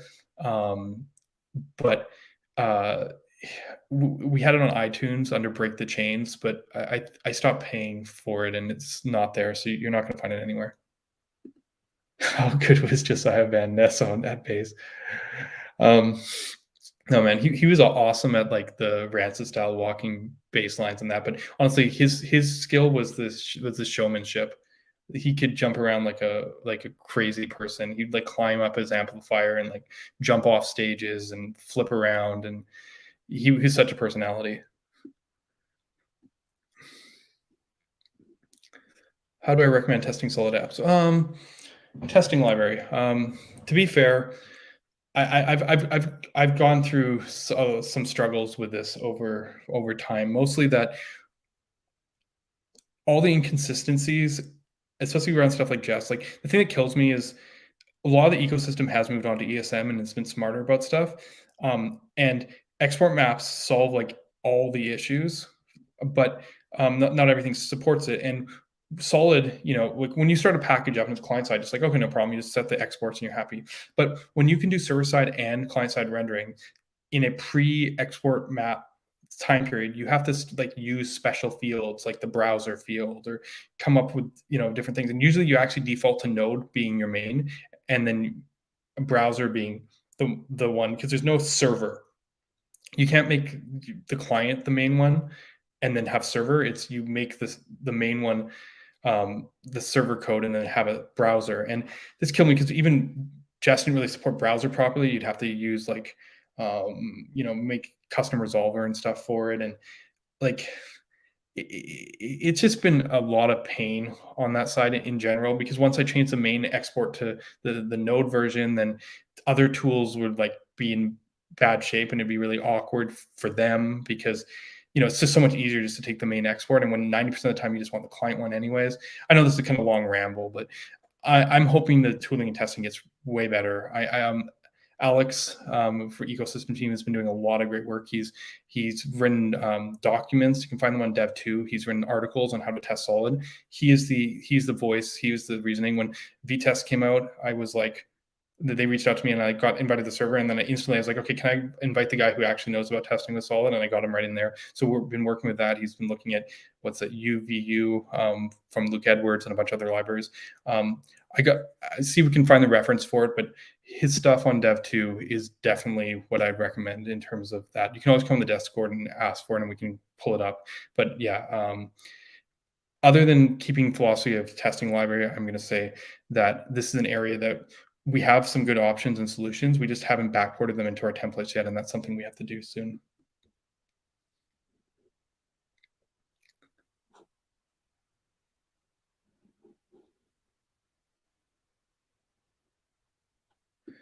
Yeah, I mean, yeah, something like that'd be cool. See, the thing with my testing library port is literally I looked at Preact one afternoon and was like, okay, cool, I'll just copy that. A lot of stuff like that was solid. We just had missing pieces in the ecosystem and I knew we needed it. So I literally copied the project, got the test passing, and then moved on. Solid transition groups like that too. Anyone who's used it can probably tell. I like looked at Vue and was like, okay, here, that's how it works. And that, for better or for worse, some of these libraries I just never get around to using that much, just because I'm working on the library code and not on like application code. So I can feel for people who missing stuff, like come contribute, add to it. It's just I knew there was a gap and that people weren't ready to maintain it, so I just got it started. This is a good question. And technically here, there's another library you should check out too on this side, although it's marked as direct dominant manipulation, which is Xania. And technically Mikado, its base mode, the way they recommend you use it is the same as Xania. So technically, yeah, the funny thing is if Mikado was in here using that technique, it would be faster than Xania because it's actually slightly more optimal. But the version that they did for us so that they could remove the warning and get it working, yeah, I don't usually talk or compare stuff to Mikado because I don't really consider these libraries equivalent. Like BlockDOM and Solid are siblings. This is a VDOM library, faster than Solid on this benchmark. Very impressive. They take the select row hit, but the Solid's cleanup is memory cleanup is something I've worked a lot on, but it's definitely dinging us, because if you look, we're tied otherwise. It's just Solid's better at partial updates, and Block.com slightly better mass cleanup, but we're otherwise like very neck and neck. But Mikado is a whole different thing, and it's the only solution here that actually is able to remove most of the cleanup costs and also benefit from the select row. And the way they do that is actually relatively simple. Mikado puts a proxy over the DOM elements. And what I mean by that is, essentially, in this benchmark, it's a table, which is a list of data. So they create a proxy over the table rows that links the properties directly to where they are in the DOM. So the compiler goes, okay, this data field links to this DOM element in this location. So when you update the field, you go data equals this, like do this assignment, Mikado instantly updates that place in the DOM. And and in that sense, that's why, like Solid, they're really good at this kind of select and partial updates, because it's a fine-grained system, right? The reason they're so good on cleanup, though, is because they have no subscriptions. The data is hard-coded to the DOM elements underneath the proxy. So they make a template, and it basically is directly linked to that template. There's no store, there's no passable signal or something. It's hard-coded. If you have the same data and you want to use it on two templates, you need two datas. Like, you need, like,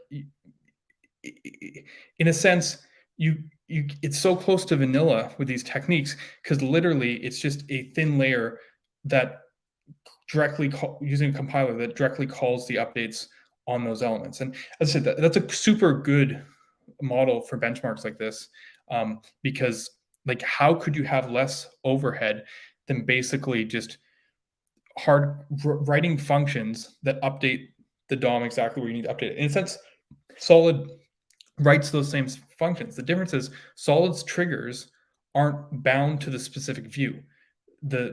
We proxy the data for sure, but all the connections are subscriptions. So you can have the same piece of data and it update 10 things or one thing. It dynamically add things, remove things. Like, our dependency lists are dynamic, right? Like, it's not just that we don't have arrays. We only listen to what you listen to at runtime.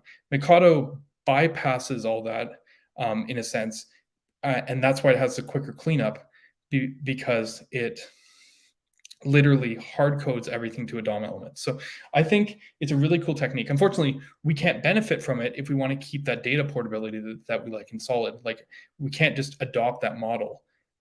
I don't know how this model scales to anything over like a single template type apps. And the funniest thing is, they're kind of down here on the list here. There's Sinuous.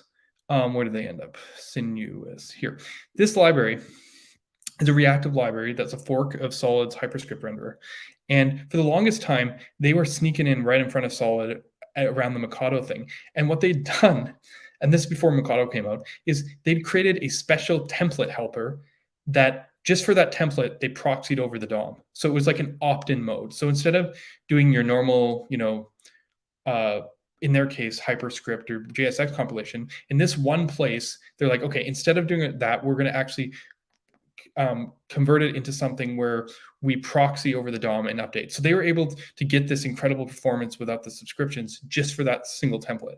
And in a sense, if you want to do that hand optimization, like, we could make a helper in Solid that did that. And then for like a specific template, we could bring it in and go, look, JS Framework benchmark, we're as fast as Mikado. But that's just not a solution that scales architecturally. Like, you have to give it special perfect. The cool thing about Solid is you get this performance by just writing code. Like, you just go in and write the JSX the way you normally would do, and you're up here. It's not like a now we're entering performance mode kind of thing. And I've just never been interested to eke out that like extra 0.3% here, basically the savings on the cleanup cost for a solution that doesn't actually scale to real applications. So I think it's cool, And I as soon as I saw Mikado, I'm like, we're gonna have a dozen of these in a year or so. Zania is the first one that's come in, but like if you want to win the benchmark, yeah, this is how you do it. If you want to build apps, I'd start the line probably over here somewhere.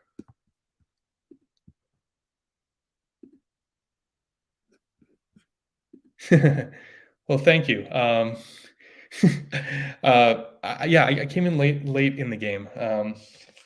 I've been developing stuff for ages, and I was just minding my own business. I didn't really. It's so funny because like when people see Solid, like I go on some YouTube comments, they're like, "Oh, another developer trying to just get their fame in, get into their Fang company and stuff." And I'm just like, "What are you talking about? Like, I'm too tired to argue with you."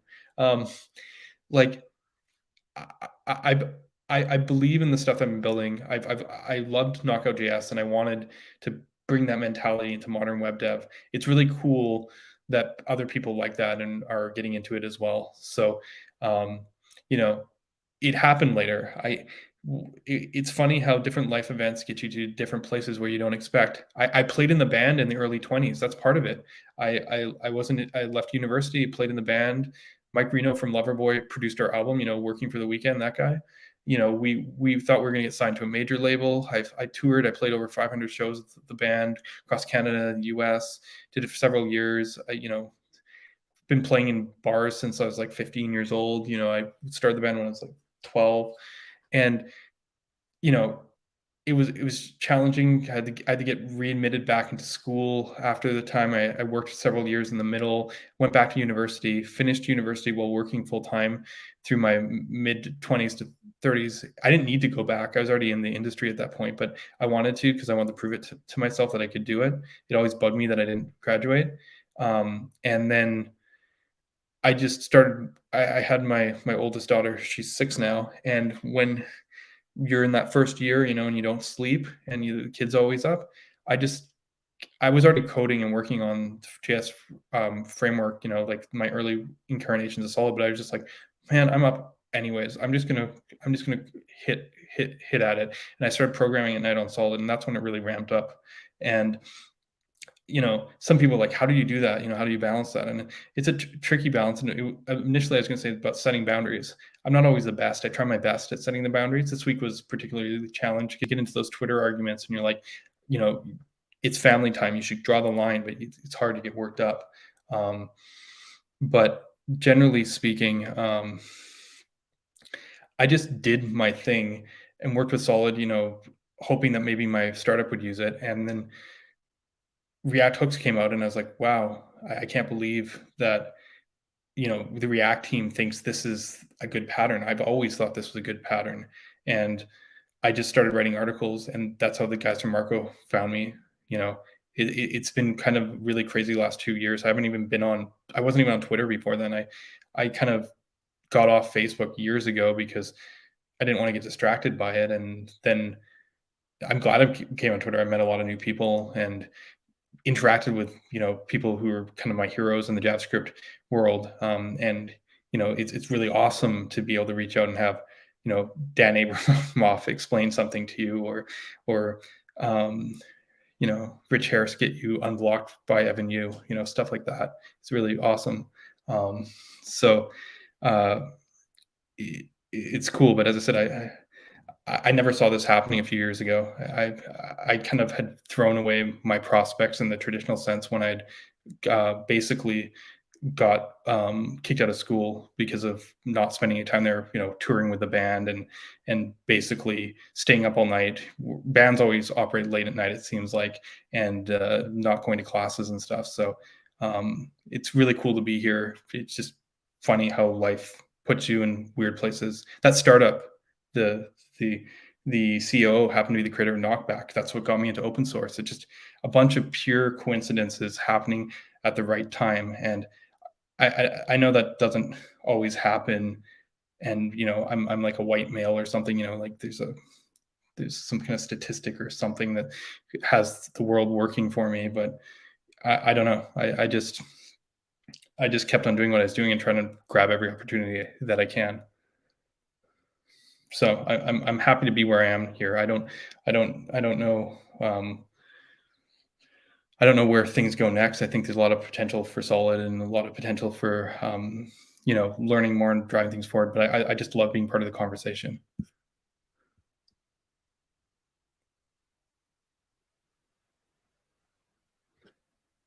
Um, Let me see, where are we?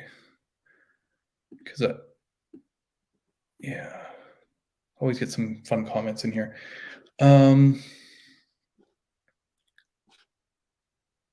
Yeah, I'm gonna get to the questions in Discord. I figured I'd do it once I caught up with the chat because I figured you guys would kind of do there. But yeah, some of these questions they're fine. I talked about Solid Native. Oh, I made the example integration, but I don't have time to do it full time. I haven't seen people try to use it or contribute. Honestly, I didn't even let's push that along some channels. If you want to get some attention, throw something on Twitter and people will go for it.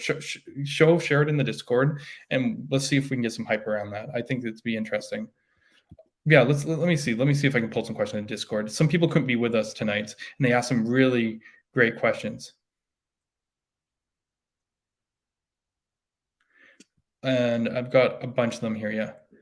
Yeah, Tiger. He's a force. Yeah, we talked a bit about code settings. Do you use Vim? No, I'm Sublime Text was my go-to. I use VS Code now. I used WebStorm for a very short time. It's funny because I told you I was a Microsoft shop guy. Um, and so I used Visual Studios forever. I got my first copy of Visual Studios, like the full version, back in 1997 from my teacher when I helped him set up the computers over the summer. He was like, here's Visual Studios. And that was like an amazing thing for, a kid to get full programming suite. And I was sure I was going to make video games with it.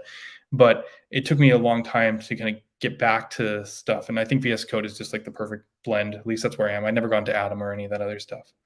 What do we got here? What is your dream for the future when it comes to the state of the web? Let's see if I can make this a little bigger so people can see this.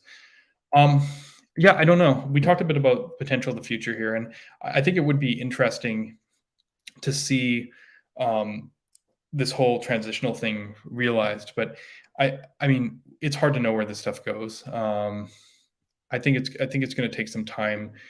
I love that it's always evolving. That's the best part about this stuff. I feel like we get better, we know more. User interfaces, bringing people experiences close together is like a hard problem, and I like problems like this. They're open ended. They give us work for ages.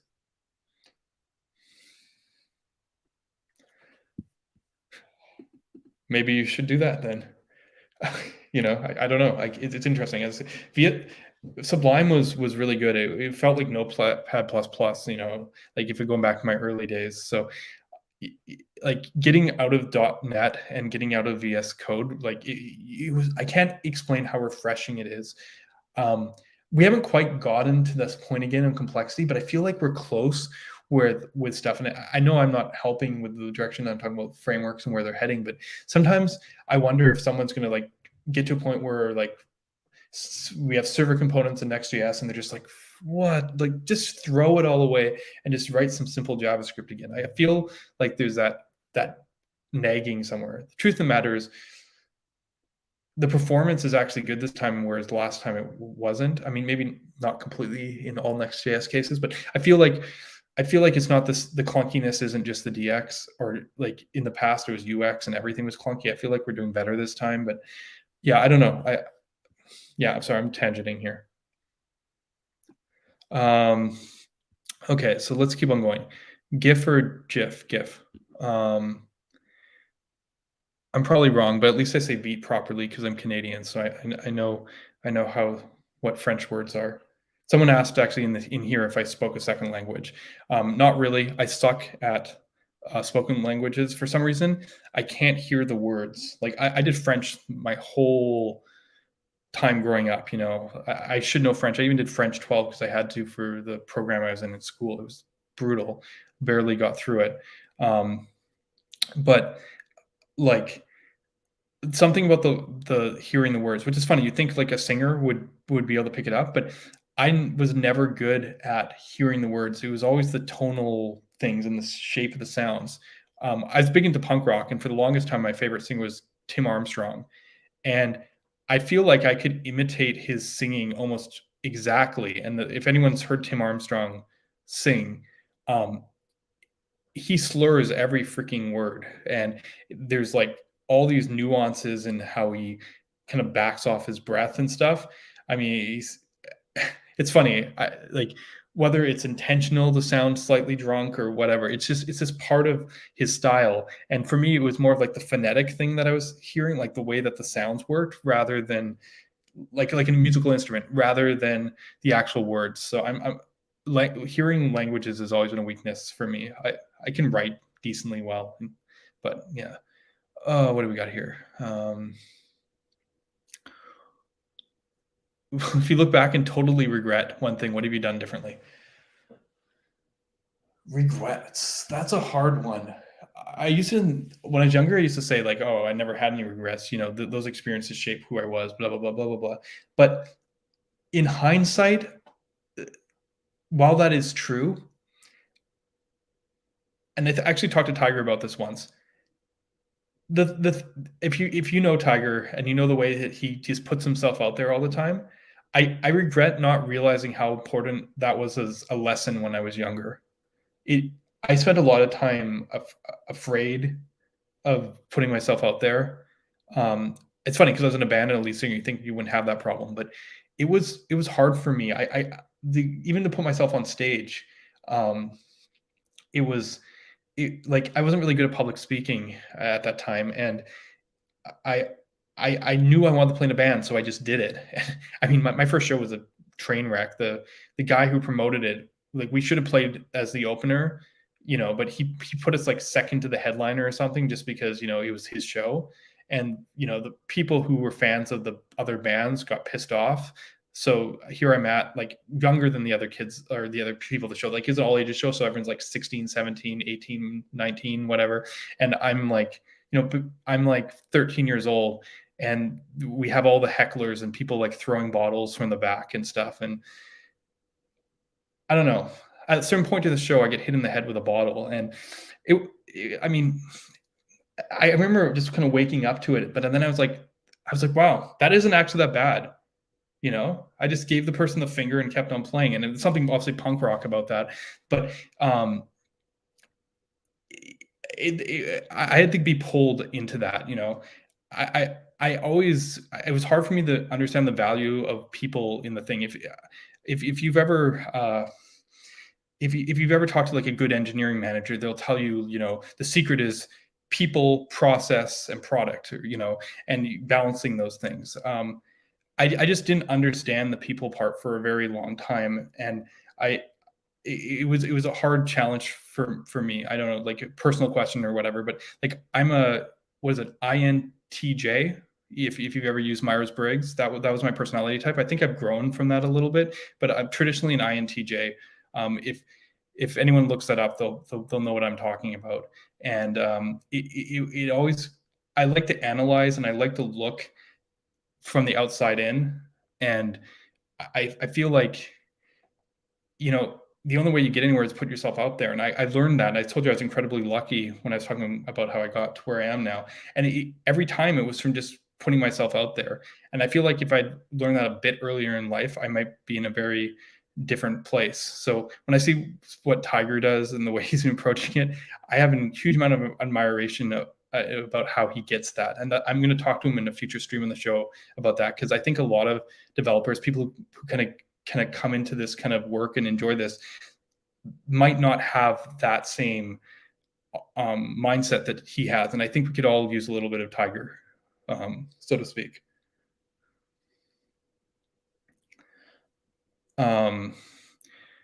And while I'm on Tiger's question, he wants to know my thoughts on Naruto.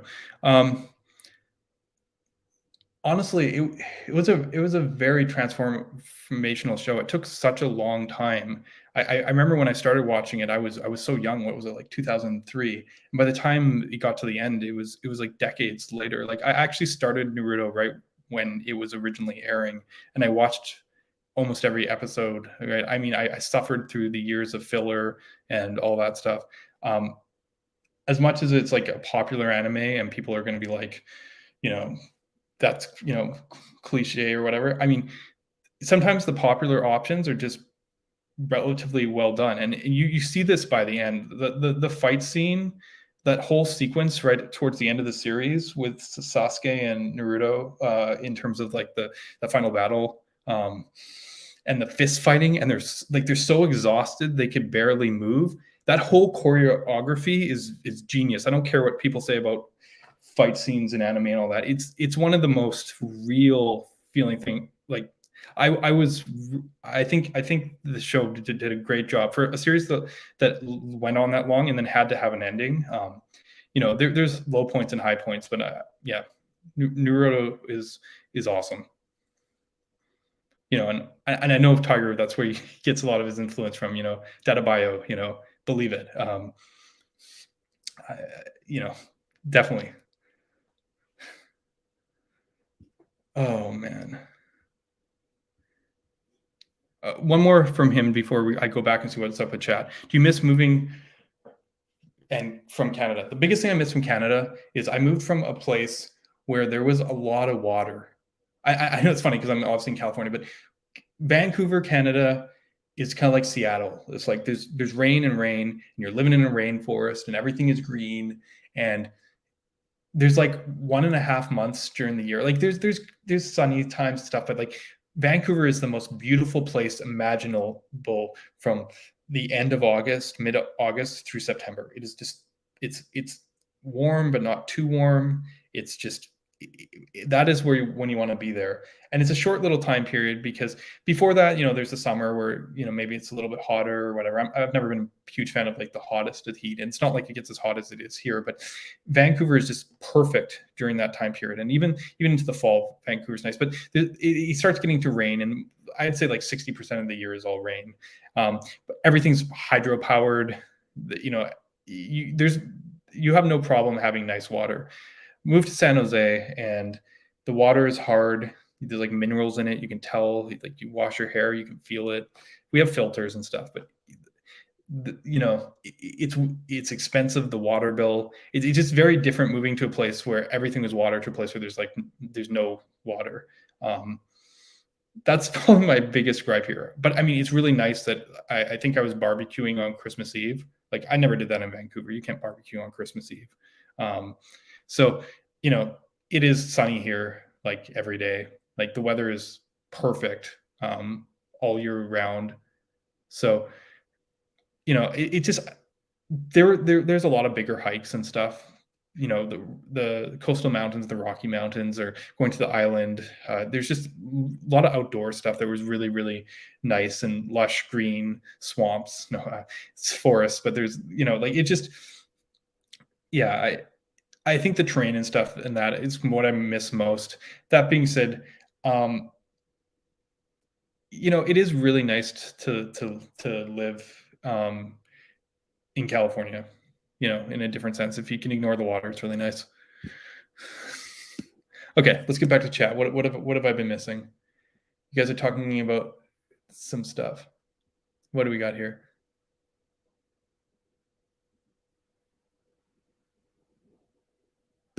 Electron, Adam, do you have a car? Yeah, I do have a car. It's funny. As a kid growing up, I didn't care about cars. I was not like those guys who are always like, into cars and stuff. I didn't know very much, but I acquired a taste much, much later. And like my JavaScript frameworks, I'm very interested in certain types of performance and certain types of characteristics. So people who know me can probably guess what type of car I drive. It's not a Mustang. It's not a muscle car or anything like that. Joe Pia, what ecosystem team, has an awesome like GT500 or something. But no, I my current car is a Ford Focus RS. Before that, I owned a Mitsubishi Evo X. I've always liked Japanese cars, partially the anime influence. Always wanted to get like a Nissan Skyline. Not always, but like when I got older and got into cars, But yeah, rally style cars. Always been into Evos, STIs, all-wheel drive, those kind of things. And I love my Ford Focus. I didn't get the blue one. I got the gray one, the stealth mode one. No one even knows it's a sporty car. I just love the feel. It's stick shift.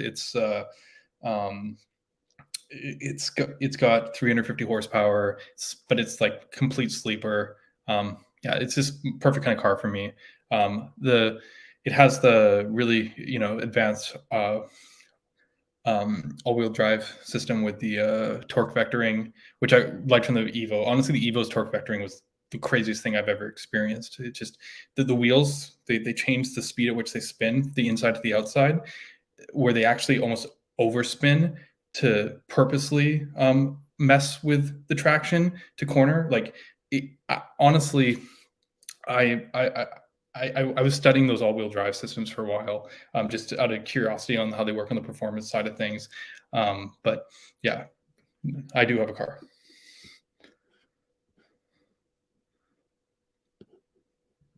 Tori, I haven't used Tori, but it's interesting. I guess there's a solid integration. Blah blah blah. Tori, Electron. Good. Tori, or Tori.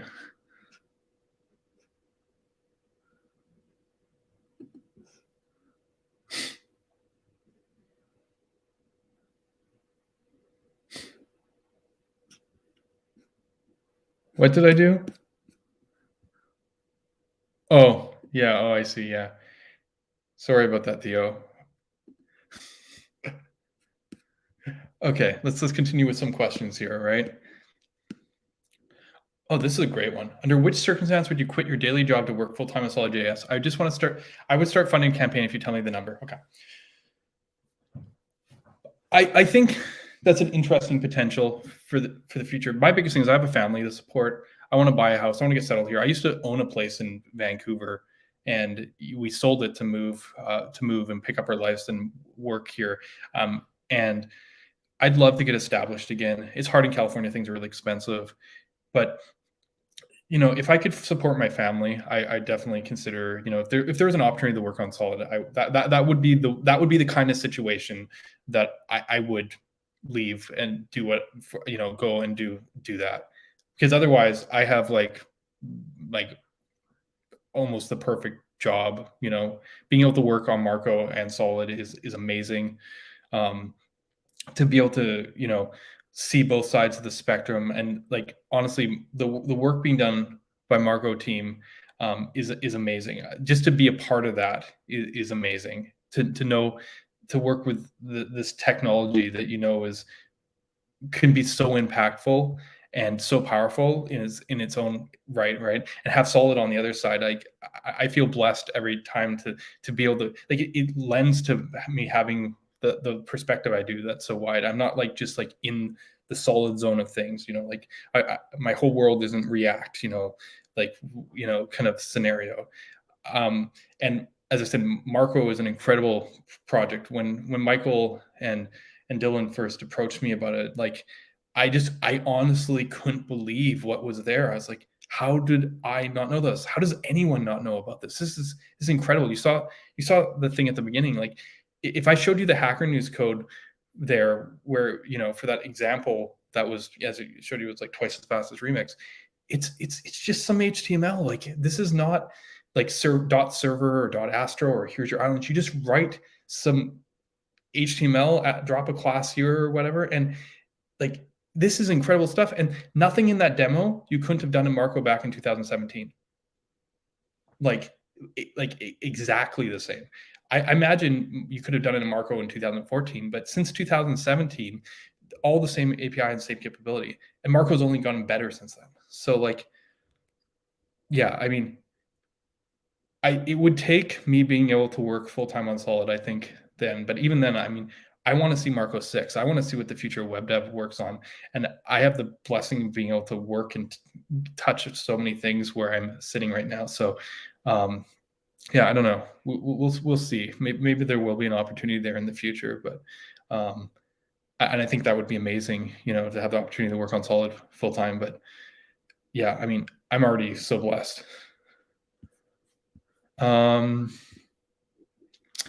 Did your perception on open source change after succeeding with Solid? Do you sometimes feel like starting a new or contribute to different OS projects are the ones you around Solid, something completely different? Generally, is there some other thing that you'd like to build or do if the time wasn't an issue? Okay, it's a great question.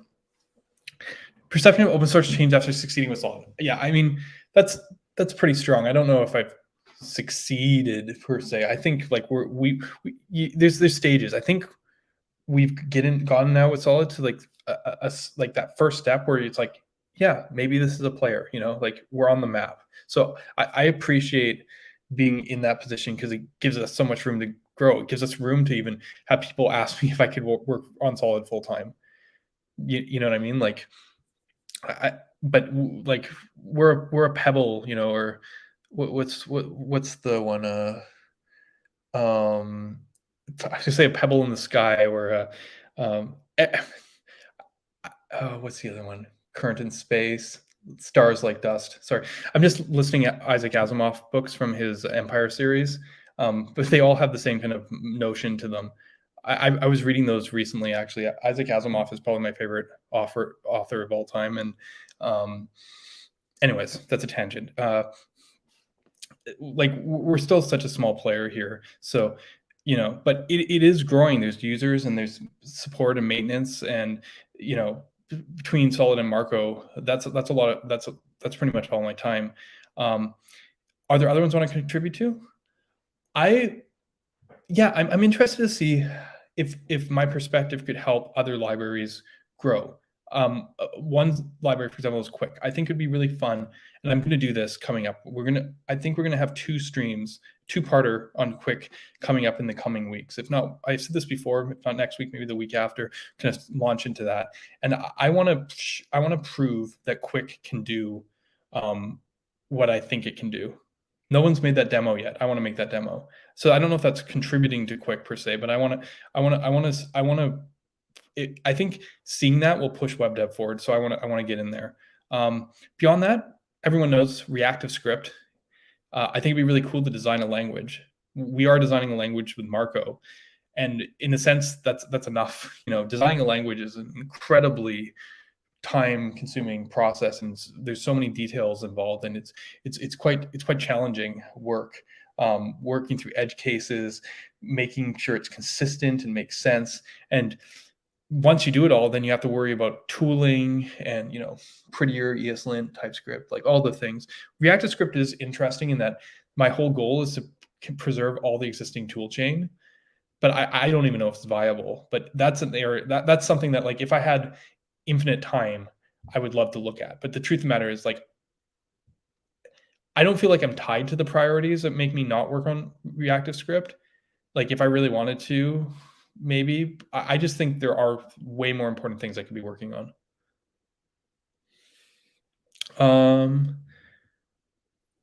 Oh man, there's so many good questions in the Discord. Let me just see how the chat's going on here. Is people still talking about Tori? Thought you were gonna say a Toyota Prius. Yeah, no, only if it was a Toyota Corolla AE86, right? Where are we going?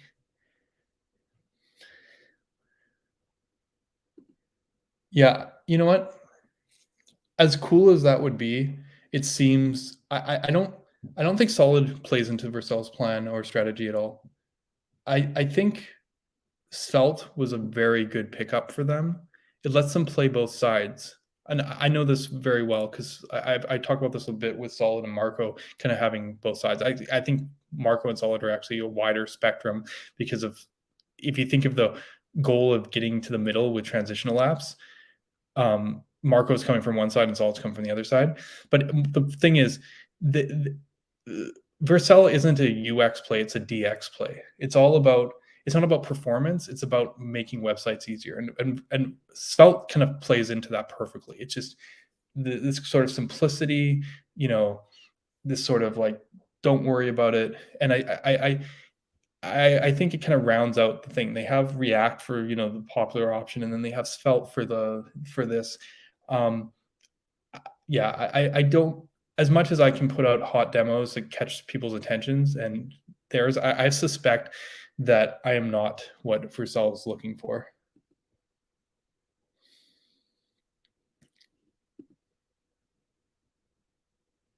Well, I mean, ecosystem pieces, maybe like certain tools. There's nothing fundamental that I think would get in the way of that. I know, um, I know David is very interested on the enterprise scale stuff. It just it's never been where I've been. I've worked in startups. We did B2B, which I guess is kind of enterprise sales stuff, but not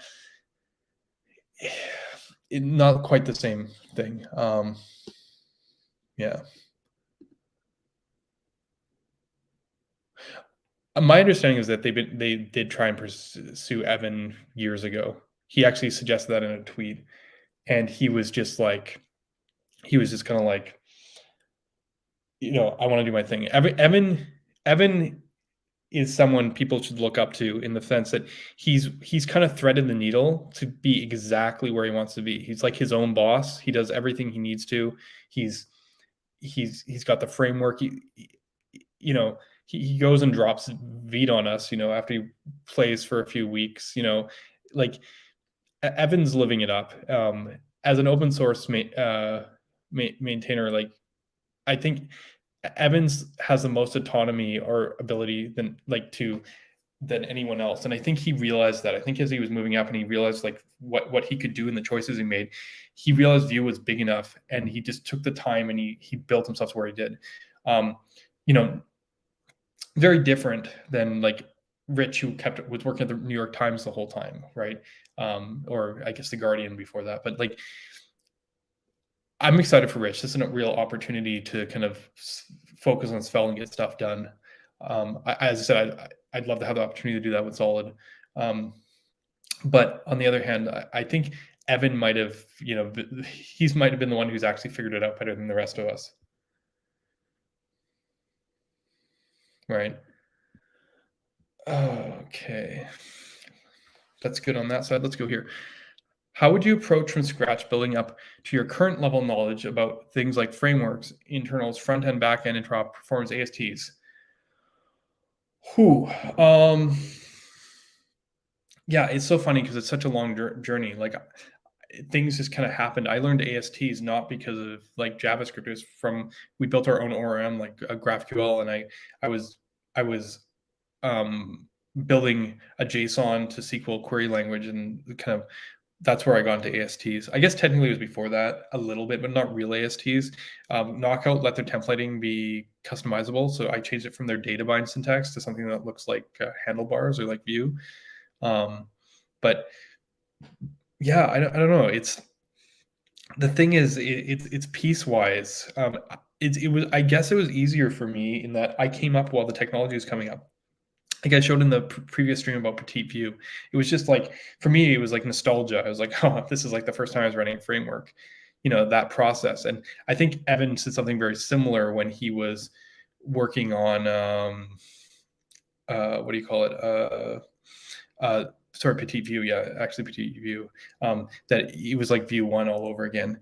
Going through that exercise of building a framework or doing something simple is the best way to learn this stuff. Like compiler is a big deal now, so you could build Babel plugins. There's a bunch of people in the communities who are good at that. The AST is well defined. You can use tools like AST Explorer, and you can try that if that's what you're into. But on the runtime side, I think you just build a kind of simple framework, and try it, and that's the best way to get there. Like the guys on Marco team, like we all have framework experience before we worked on Marco. Like Dylan wrote a framework called RIL, which had it was based around kind of isomorphic routing and has a lot of the same qualities that are in Remix. That whole like everything's just a form or just a link kind of mentality. So I learn by building. That's my suggestion. Just try and build something. Look at then you'll start asking the right questions, and then you'll find the pieces you need to finish it. I'm glad I've never had that problem. I told you I wasn't good on the people side, so I didn't know the benefit of making those connections and building those things up.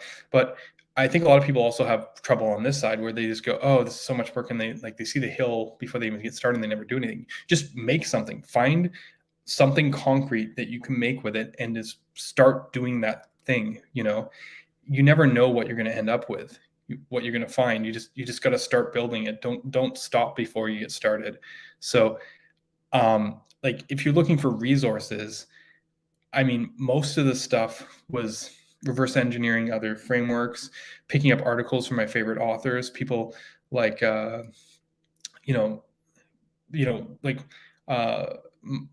was it it's a Michelle and Michael Westrate, MobX. His articles on reactivity are the best for the more mid advanced sides. Once you get past like my beginner articles, read his articles, you will understand stuff. Just I link a lot of those articles in the articles I link. I hope that I'm a source now for people who want to come up and learn this stuff. Read the articles, get the context, and then try and build something. What are your current knowledge gaps that you'd like to research and improve upon? Are there other fields and technologies that you're interested in exploring? Yeah, I mean, that's the thing. You never know everything. Yeah, it's so funny because you get so focused on a certain area that it's tricky. At different times, there's different things I've wanted to explore, but nothing enough that I like I feel any kind of regret or like any kind of onus to do that. Right now, I'm pretty happy with the types of technologies and stuff I've been looking at around the web technologies. I think it'd be interesting to know more about, like what the hell is Web3 and what everyone's talking about and that stuff. But I honestly, I'm pretty content on that side. In terms of like the web, I think it would be nice to go back and learn more about the back end again. I was a full stack developer, but I'm pretty rusty these days. Maybe it's time to learn Rust. Speaking of rusty, I think it'd be cool to see what modern back end looks like. And I know that will help me on the tooling side. I'm definitely not up to date on that. Okay. What's the question? If someone made a tool or library in for Solid, not for the hackathon, what would it be? Not quite sure if someone made a tool. Yeah, I'm not quite sure what you mean. If like what tool would I want to see someone build? Is that what you mean? Like more than anything? I mean, for Solid's sake, I just want to see more component libraries. Like honestly, that's the biggest gap. Hackathon or not, we just need to make it really easy for people to like pick up their favorite components. If that's what the question is. Where are we?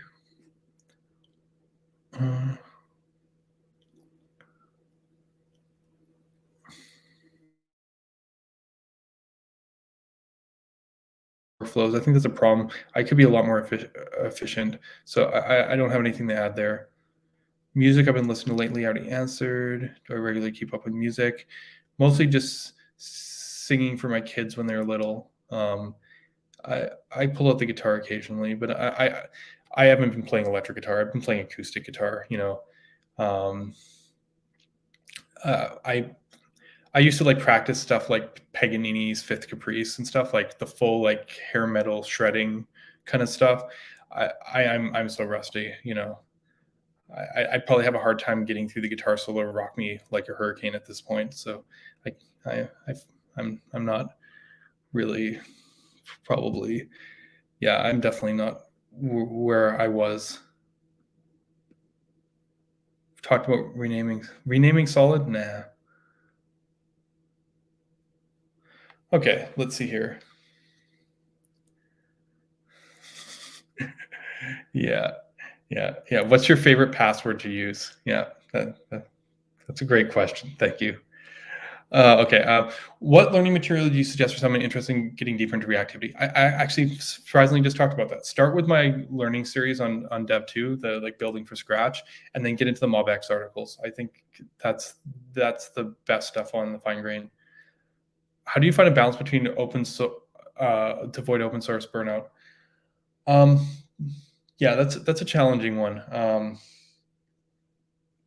I I probably have a higher threshold than a lot of people just because of continuous motivation and desire. You know, like I've always part of my personality is like always wanting to get to the truth, so to speak. So I'm like very driven. But yeah, time boxing, as I mentioned before, is the best thing that I can do. But it's still hard. I get pulled over time all the time, especially towards the like late at night when I mean, the only consequence is being tired at work the next day. I'm up there for the morning call, or even before then. I make sure that I start work on time, but sometimes I am I do stay up too late. So I feel like it's an area that I can do better. I'm definitely lacking on sleep sometimes. So um, it is a challenge. I've been doing it now for I'd say good 5, 6 years. So maybe I've found a certain balance, but I feel like that balance is not perfect. So I want to do better. I'm I definitely don't sleep as much as I should be. Um,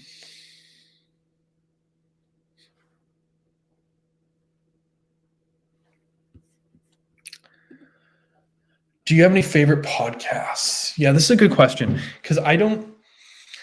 That's one place where I almost never have a ton of time to get into or listen to. I know a lot of people have like favorite podcasts. Um,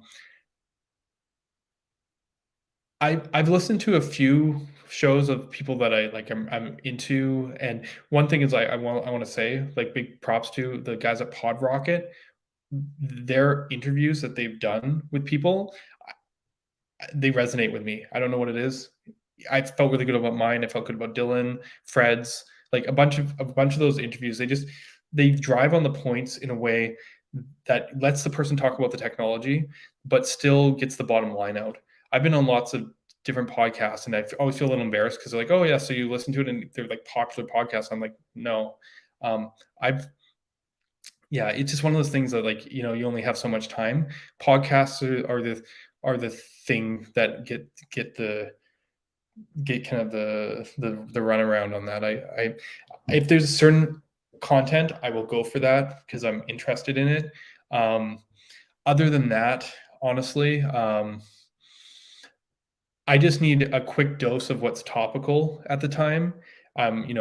Maybe something that I get off Twitter or something. So like I'll just like drop onto like one of Theo's streams or something just to kind of get like an update of what's going on. And that's about enough for me. I know there's a lot of people working on a lot of interesting journalist type aspects in terms of podcasts and stuff. But the truth of the matter is like for the technical level of detail that I'm looking for and the specific things I'm looking for, I don't usually get that on podcasts. I know people are listening to me now talking about my non-programming side of things and all that, but like a lot of them talk about like, oh, how did you get where you were? What was your story and stuff? Um, there's people that I'm interested about that, and then like vast majority, I like the analysis. I've just found isn't as deep or is interesting for what like for the time investment. Dylan has helped me. He has shown me how I can listen to stuff at 2x speed, so I'm getting used to that. My original problem is I didn't even think about speeding stuff up until a couple months ago, so that's probably why, which is kind of interesting because I did used to listen to a lot of podcasts back in the day before I got as heavily into development. I was really into Magic the Gathering, and I listened to Magic the Gathering podcasts. Um, but yeah, unfortunately, yeah, I'm probably the worst person on that side. I felt so bad when I as I said go on these, and they're like, "Oh, so you familiar with the show?" And I'm like, "No, you just asked me, so I said yes."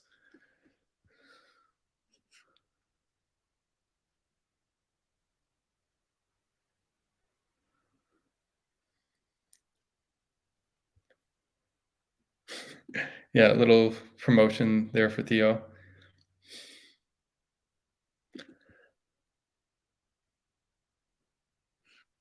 Yeah, I hope those timestamps work. I go back and I try and edit it. A stream like this today, I'm probably not going to be able to edit it in detail. I'm probably not even going to try. So I apologize to anyone who's not catching it live. There's just too many questions and things. I don't know how to group it. I can like group like remix stuff, AMA, but yeah, I mean, that's about as much time. I finish the streams and it gets pretty late sometimes, and I'm editing it while catching like my one anime that I have time to watch a week or whatever. Um, Recently for me, that's been Platinum End, by the way. I'm a huge fan of the work. I've always liked the work by the guys who made Death Note, the writer artist pair. Their other series, actually, Bakuman, is great. It's almost like autobiography about two anime authors. Um, it has all the right notes. It's inspiring and whatnot. But Platinum End is like you could tell they're like someone's like write another Death Note. It's a little bit different. It's not as dark in the same way, but it still has elements of it. I don't know. But yeah, I don't know how I ended up talking about anime again.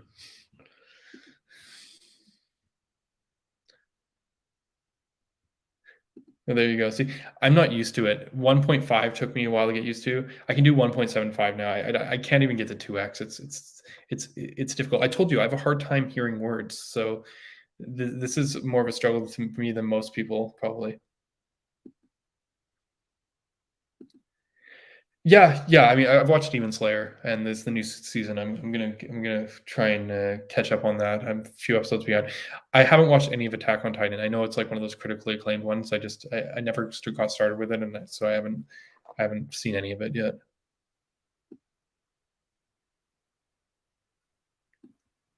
Yeah, I mean, Hunter x Hunter. I've watched both versions, the 2002 version or whatever, and the 2011 version from start to end. Different ones, they have different benefits of that. I thought that show was very clever. I am a sucker for classic shonen. I mentioned already, like Naruto.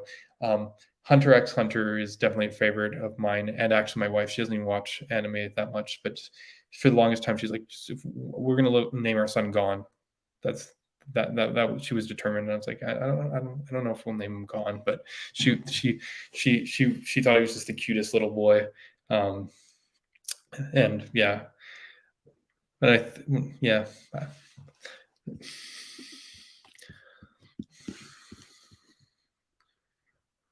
Uh,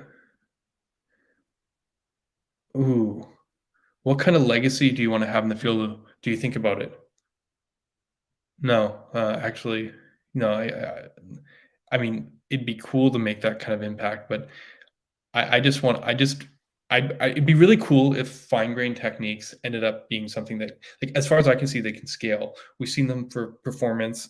We've seen them now for hydration with what Marco 6 is doing. It'd be cool if this approach had wings, outside of that. I think it does, but it's going to take some proving. I would love to see if this model versus like the React model, like, to me, those are the two very different approaches, but I think they're like the two like leading sides. Maybe they're converging. I don't know.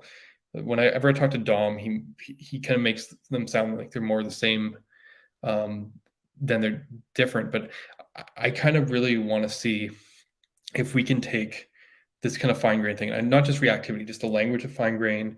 Reactivity is an example of it, and take it to all the same places React is, and see if it's a better model. But that's the technology. That's not about my legacy. So yeah, I don't know.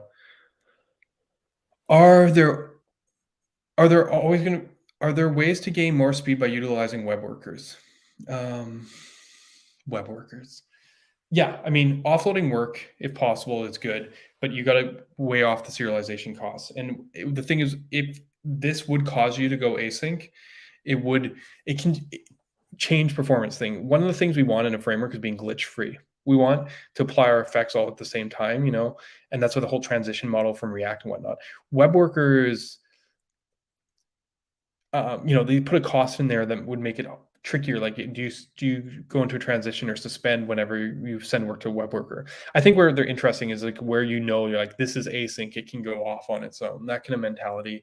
And that kind of splintering obviously isn't consistent, but I think there is types of heavy processing where web workers makes a ton of sense. But it's a different kind of thing. The reason React didn't go that way and they went with the fiber is because they want a bunch of lightweight things. They're getting killed by 1,000 cuts. If you look at the way that concurrent rendering works in React, and time slicing, it's like it only works on memos, not on effects. Essentially, it doesn't work on the rendering. It only affects the code that's expensive when your components are rendering, so to speak. And I'm always like, what the hell are you doing that's so expensive that you need this? And I think the problem there is we have this giant page at Facebook running React, and maybe they have some over re-renderings going on and whatnot, and they're just like, they can't possibly pinpoint all the expensive places, and it's just the total sum of it all is adding up because of the pure size of it. So they came up with concurrent rendering and time slicing as a way of going like, okay, now any stupid thing that one person on the team does or one team does, or even if it's just a bunch of small stupid things, they're not going to impact the performance of our whole app. But that's very different where I feel like a web worker is like, this is going to be expensive. Like, it's a single expensive process. So I think they're easy to identify. Kind of thought about just like, what if you just go like create worker memo or something, you know what I mean? Where you're just like, just call it out, like, and do it explicitly. Like, maybe that's a cool thing. I just don't know what I want to do in there. People can probably think of it, but yeah, I'm sure there's something expensive that's worth abstracting off.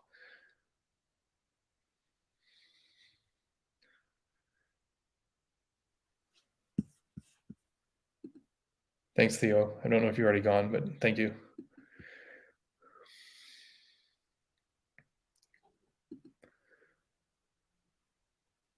Yeah, I mean, I've considered it. I have a different perspective than other people, which I think is kind of valuable, mostly in that, at least with the current crowd, like there's a few different schools of thinking. You can see it when you go on Twitter. There's like the Alec Russell, Brian LaRue, and even a lot of members of the Chrome team are kind of in this boat where they were developing before the rise of single page apps, and they never really believed in it. Like, they're like, oh, this is cool, this is going to interact, and like, oh no, there's downsides to it. And they're kind of like on the like MPAs, you don't need single page apps side of things. Coincidentally, they're also close to things like web components, and standards driven development, but which is fine. But they're kind of where they are because they never took the step. Then you have a whole bunch of people who all converged on React and built their career on React. And that's good. Like, they came up with it, but like, I talked to one of those people earlier today, and they were basically explaining to me how React's mental model, like, regardless of what happens with the technology in the future, they're like, that's the one piece that stays. So like, it's okay, we can change the technology, replace the libraries, maybe even React itself goes away, but they've defined that model, and that's how all UI should be forever. And I'm just like, no, I disagree strongly. And I feel like that's why maybe I'd have a different take, because like, in my opinion, React was, huge, like, it changed the game, but the things that React did were already evolutionary steps that other frameworks were moving towards. Like, going from MVC to MVVM to components, like, it was a natural transition that was going to happen. React is just like someone coming from like a year or two in the future, coming back and like in time and going, this is a solution. And people didn't get it at first, but like essentially just having like a slight further interest, like insight into the future, and then being able to kind of shape things on a certain direction. But there were other directions to take at that time that would have got us to similar-ish places with like the same benefits, but different implementations. That's my belief. So I don't have the same view of like React changed they changed everything from an impact standpoint, but not from an innovation standpoint from my perspective. So I think it'd be interesting maybe at some point to write a book on that perspective, because I give a lot of credit to other, like Knockout for hooks, even though they're not the same thing. Those patterns existed outside of React. And React, they're the victors, so goes the spoils, they get the revisionist histories.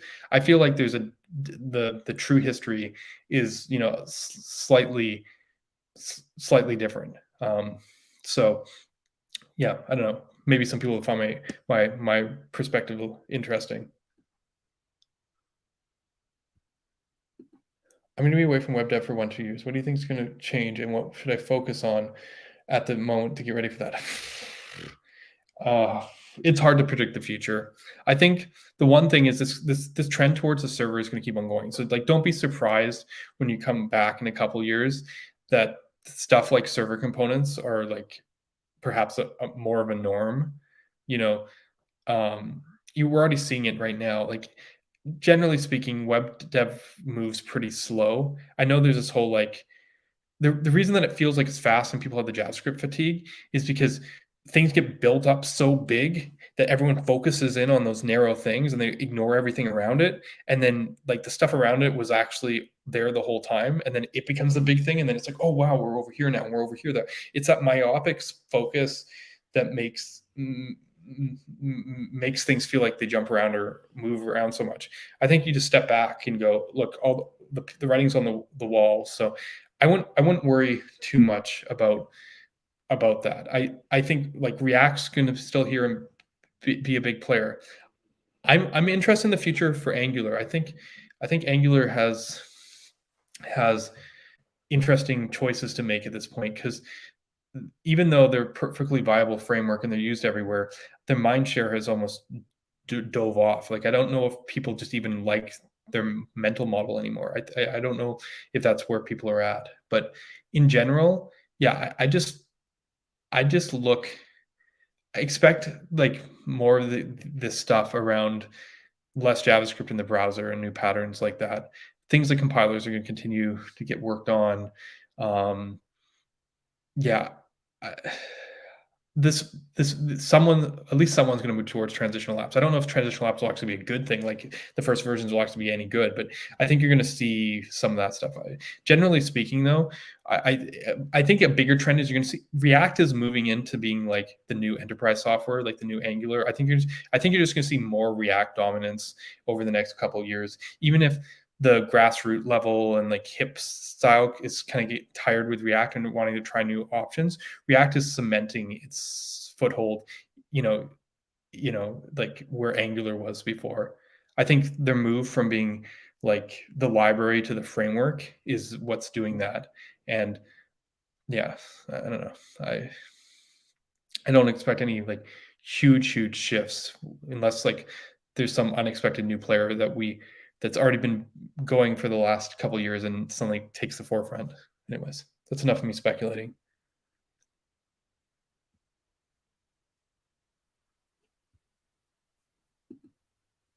Yeah, I appreciate you saying that. I like getting in other perspectives, heads. Like that's how I do it. Yeah.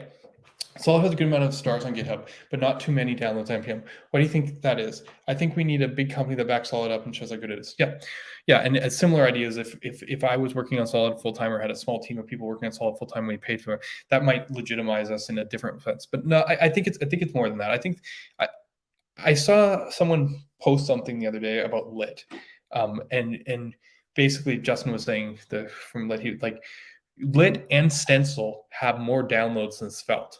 They both have more downloads than Svelte, and Svelte has way more GitHub stars. Like Lit has 8,000, hasn't even hit the 10,000 mark. I forget where Stencil's at, probably in like the low mid teens.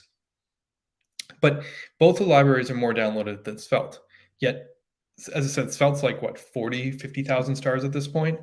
It's trailing Angular, Vue, and React, but like it's the only other one in that range. It's gone past Preact, Ember. You know what I mean? Like, yet it's downloaded less than those.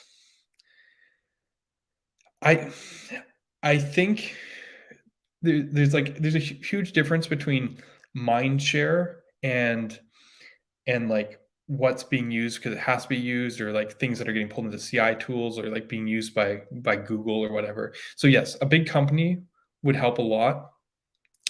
I think we're just also at a stage with Solid where people are trying it out, maybe looking at it, going on the website, getting an idea, but they're not buying into it yet. Like, it's hard to gain this kind of traction. I'm happy about the GitHub stars and stuff because that shows that when someone comes in and GitHub stars, that they're going, it might be like a popularity thing or a hipster thing, but they're saying like, I think this is a good idea. And for us right now, that's enough.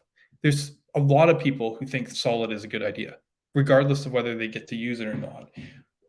Solid has grown in stars for a small library faster than any other library in the last year. Like if that was Alpine the year before, they did that kind of jump. But like big libraries have this certain inertial thing where like they'll just gain stars just simply on size. But we like this past year we had almost as many stars as Angular. And given the difference in size, that's monumental. So I think it's just a matter of time, people using it, people kind of gaining an appreciation, or getting the opportunity. Really, I'm as I said, it's been flatlined. I looked at some other frameworks further back, like Preact and stuff when they first came on, and yeah, they had a faster ramp up on downloads. They did flatline at a certain point, or were closer to flatlining on the npm download side, like less steep, but they did have an initial bigger growth than Solid, which I think is interesting. So yeah, I don't know. Maybe it's not a good time to be a new framework from like a practicality standpoint, even if a lot of people think we're doing really, really good stuff.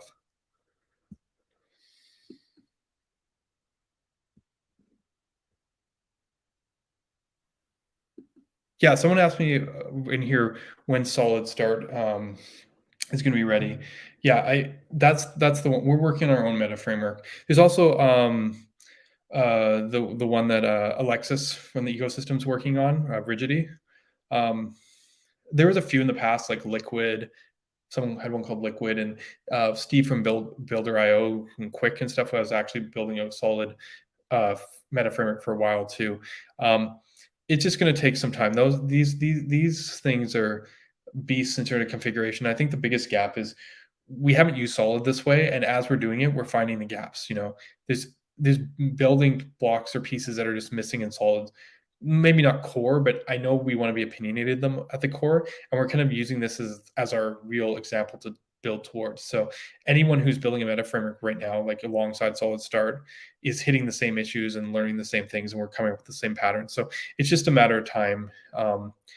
You can go wire Solid SSR up yourself today, but I think Solid Start is coming along great. And as I mentioned before, we're still on track for getting a beta version out this quarter, in the next month or so.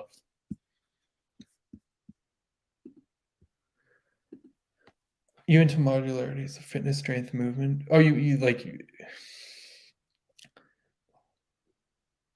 are you talking about like just staying healthy and working out and stuff? Um, I'm gathering that's the question. I don't quite get it, which probably shows that I'm not enough. My wife is definitely more on the fitness side. Yeah, I mean, I do a lot of hiking. Used to do a ton. That used to just be my exercise. I used to just like go several times a week, like after outside of work hours. I just like even sometimes at lunch just go hiking. Not so much since I moved here. Definitely put on a couple pounds, but yeah, still do hiking, and nothing special. Few downloaded workout video type of things, like but yeah, I'm still rocking stuff from that I've had forever, from pirated downloads, old pirated copies of P90X with what's the name, Tim Horton or whatever. Yeah. So what do we got here? On this note, can we compare Solid to Dino's? I mean, Dino is like a node run is like Node. It's like a different runtime, or like a Cloudflare work is a different runtime. Solid should be able to run on Dino with some tweaks, but like almost all build tooling is built in Node, so you'd probably still use Node to produce a Dino app today. Our compiler specific stuff makes it like not really lend to like just work at runtime. We still precompile our server bundle, so Yeah, I don't know. David was working on this, doing some really cool stuff with the SWC, and there's potential for it to work. But I mean, Solid is just like a different piece in the stack, so to speak. Or you meant in terms of like company structure and business model? Maybe this is not an area that I'm terribly versed in. Otherwise, maybe I would have already figured out how to work on Solid full time. Well, there you go. Good on you. I have P90X. I've never finished P90X. I just keep on doing the P90 one. I'll be motivated, do that for like the 3 months, and then be like, "Yep, that was good." And then usually I finish, or right before I finish, I mildly injure myself, and then another 3 or 4 months or 6 months pass, and then I'm like, "Oh crap, I haven't been on it," and then I do it again. So I've never I think I did P90M for a while. I just never worked up to X. Like mad respect for X3. All right. Where were we? Okay. Let's see if I can go further. What's your favorite cartoon, movie, musical, band, video game, food? Oh, wow. Just favorite everything. Um, hmm. That's interesting. I haven't thought about cartoon for a very long time. Yeah, I'm gonna sound it's so funny. When I was younger, I had like all those lists of favorites, and I like as as I got older, I just like don't have those anymore. Like I remember like for years being like, this is the best band, like going from like Rancid to AFI at one point to like Grade and some of the stuff I like later. But man, I don't know. Movie? Yeah, I'm surprised I can't actually think of anything right now. Like I could say something cliche like, "Oh yeah, I love the Lord of the Rings movies," but like,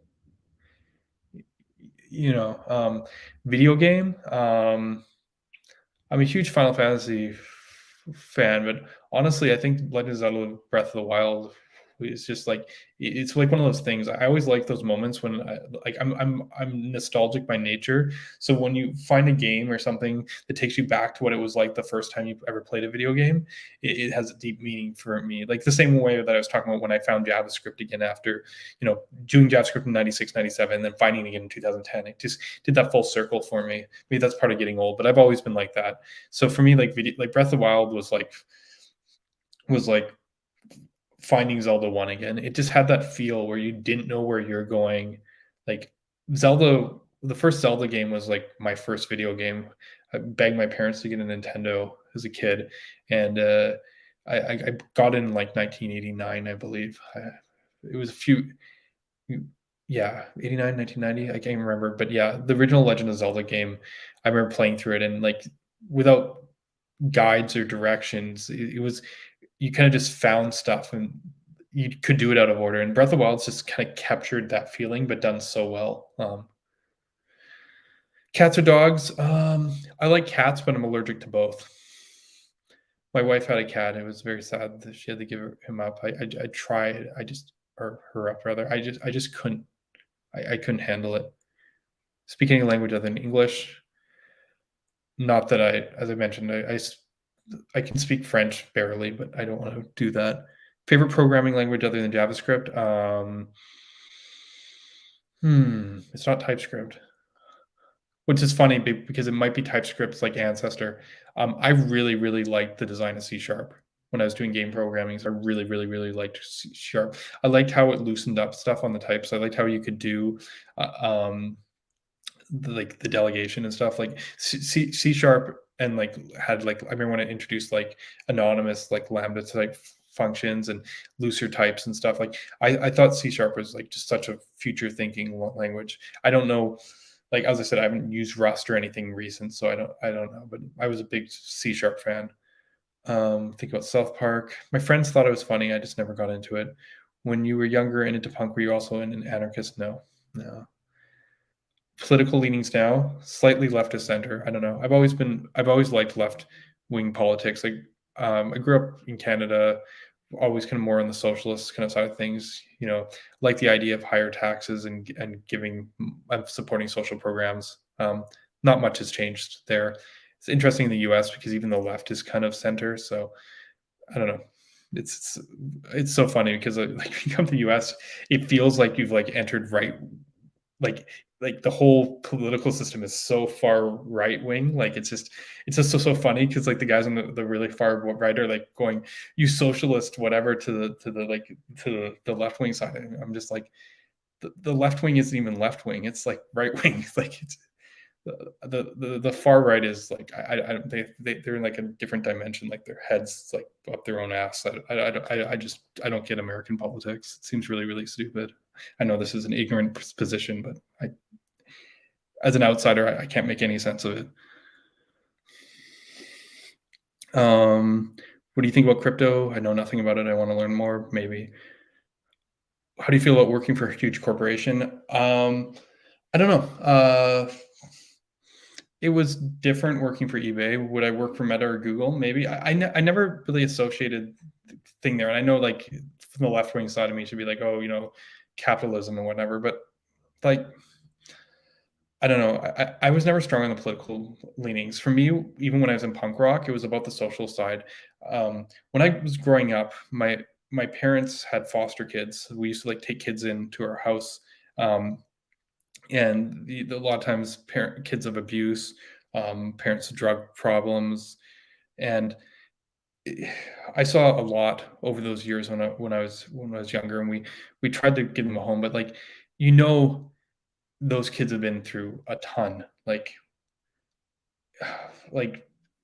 some of the stuff they'd say, you'd have like a cute little 3-year-old girl, and then the stuff that'd come out of their mouth when they're angry, you could tell like they'd been threatened or like it's really incredibly sad, and I like to think that we gave them at least for a short time, a more opportunity, a way to change direction in their life because it's hard. As much as nurture versus nature and all that, like it's it's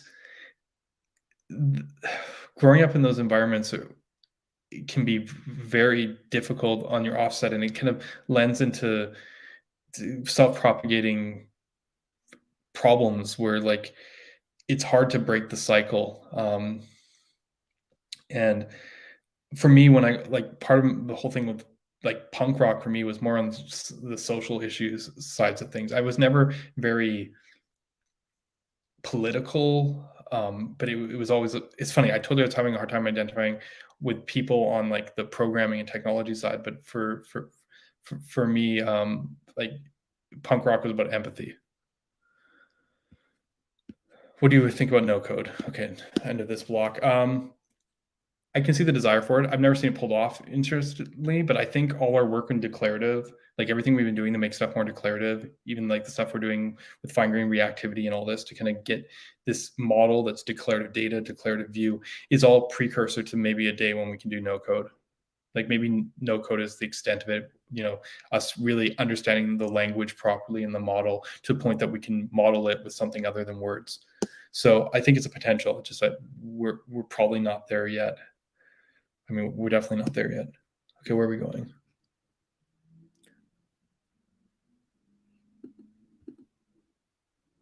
What gave you the motivation need to create solid when React is so well established? Well, I mean, the problem is I never thought React was very good at the beginning. I mean, this is such a funny thing because I respect React a ton more now, like a ton more. Like I came to appreciating it begrudgingly over the years. But like when I started, I was working on Knockout and I was doing my thing, and we had observables and we composed the behavior. Like the stuff you do in Solid, I was using those patterns a decade ago and I thought it was good. Like, why wouldn't I think it was good? So when React came out and like, here's classes and like life cycles, I was like, God, are you guys serious? This is like .NET. Like, I didn't like it. And they're like, oh, and we did this VDOM thing where we re-render everything, but it's fast enough. I was like, why would you re-render everything? Why would you render it overnight? Like the whole React model to me was like alien.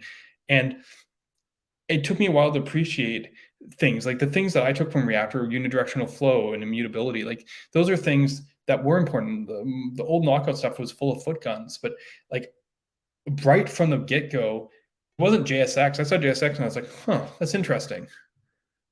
And like I wanted to experiment with that stuff because I was like, I'd already sensed that we needed to co-locate things. We were doing MVVM, and once your controllers basically become view models, once you get that instant stuff, you want to bring it closer together. So we were already experimenting, putting our like pug files next to our CoffeeScript files or whatever. It was Jade back then, but we were already putting kind of getting towards the components. So when I saw JSX and it could be in the same file, I was like, huh, I don't know if I like it, but like that seems kind of cool. You know what I mean? I wasn't repelled by the stuff that repelled most people about React. I just didn't like to lose the composability. And I know they had the mix and pattern. Someone showed it to me, and I was like, "Well, that's really cool the way it hooks in." But like, look how like I was like, the code gets split in all these different places. Like, what I loved about Knockout was I just like define all the behaviors in one place. Like the whole hooks intro that React gave, that was my argument. And like 6 years before hooks came out, like when React came out, I'm like, why won't you just do it that way? So like that's why Solid got pushed, because when React said like this is the way, I'm like, you got to be kidding me. Like this is what I've been saying the whole time. Like I instantly was like, okay, this is an area that I know something about. So I'm gonna start sharing it. And once I realized the hook rule limitations and the closures and all that, I'm just like, this is like not even as good as the reactivity here. Like I just ran with it from that second. It wasn't about established. I didn't care about adoption when I started Solid. I just wanted to write something that I'd enjoy. I wanted to go to work, and we had the startup where it wasn't greenfield. It wasn't like a newsroom where new stuff came up. We had to maintain the same app for years and years and years. And I loved the product, but we wanted to adapt and keep it up to date and not incur technical debt. So what I valued about all was modularity and its composability, all the things I built Solid on. I want to make a framework that you could write the code in and 3 years later still be happy about it. So I didn't care about adoption. I wasn't daunted by React at all. I wasn't like, oh, everyone uses React. I was just like, oh, sweet, they can use React. I've got something better. Like that was the mentality. I didn't really care. I wasn't like out there to win people over to my framework. But when React came to me, so to speak, when they were like, yes, this is the pattern, I'm just like, oh man. I mean, not even at first I was like, okay, well maybe React is going to be something I liked doing. And we brought it into our React Native project. I was using some React. I had to, right? And we brought hooks in and I used it, and I was like, I just immediately felt like, I'm like, it's kind of good. Like this is an improvement, but it was very, very obvious to me very quickly that this sort of approach we're doing with Solid was like, it's its time, so to speak. I probably should have pushed it earlier and not get so tied up with SSR and feature parity. Maybe we should have gone 1.0 a couple years ago, but I kind of was aware that once we went 1.0, got more users on, we'd be kind of stuck with our decisions. And I wanted to be fluid. I wanted to make sure that before we went 1.0, we weren't, because the problem is once you do that effort, do the documentation, do all that stuff, you're stable. Changes happen slower. I wanted to make sure that we got past the current frameworks, that we were, improved on them in every way that I could think of, like actually like just leapfrogged in front of them and then went 1.0, so that the next period of time when we're doing docs and getting stuff stabilized, yeah, sure, everyone else would catch up, but we would be right in the pack at that time in terms of being a good solution from a technical standpoint. Because as a small guy, you have to be objectively better in some sort of way. So I needed to make sure that before we went 1.0, that we were objectively better, and we'd keep that lead through slowing down through stabilization. So yeah, it's a funny question, because as I said, it wasn't about adoption originally. It was just like I just wanted to build something I liked.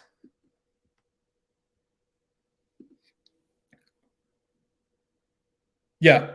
I mean, I'm getting help now, which is so helpful, especially on Solid Start. Solid Start is time to read. But personally, yeah, I mean, I've spent it's not there might be a day or two a week that I take off. Usually that it is, but the last little while it hasn't been. But I work, I would say, good 4 to 5 hours on Solid a night. So yeah, 7 days a week. Yeah, I mean, do the math. What's that?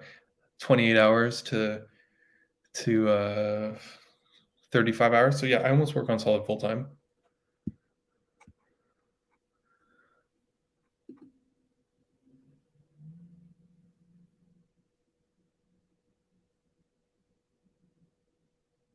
Yeah, I mean, it's hard for me to estimate, but I've definitely worked 70-hour programming weeks.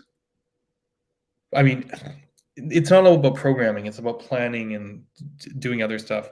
Um, my work on the Marco team sort of split. I do a lot of evangelization, I do a lot of article writing, I do a lot of planning, I do a lot of like preparation for talks and stuff as well, and documentation writing. So it's not all programming. So that variety keeps things, fresh. Okay, how are we doing? Good morning.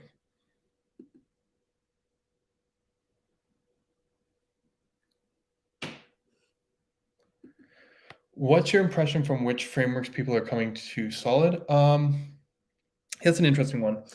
Obviously, I'd say the majority of people come from React, but that's because the majority of people know React.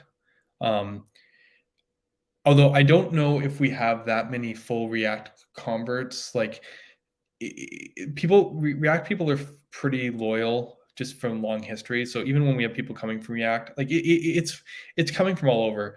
We've had some from Vue, less common, interesting because the philosophy difference.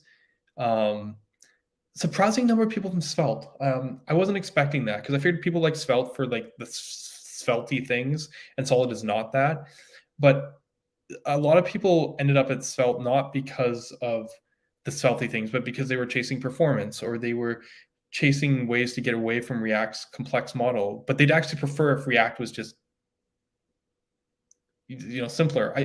I imagine we'll get more React converts in the future, because what was happening, I think, a lot was like people would go from React and then they just dip their toe in Svelte and then they'd see Solid and go like, oh, this is where I want to be, like that kind of thing.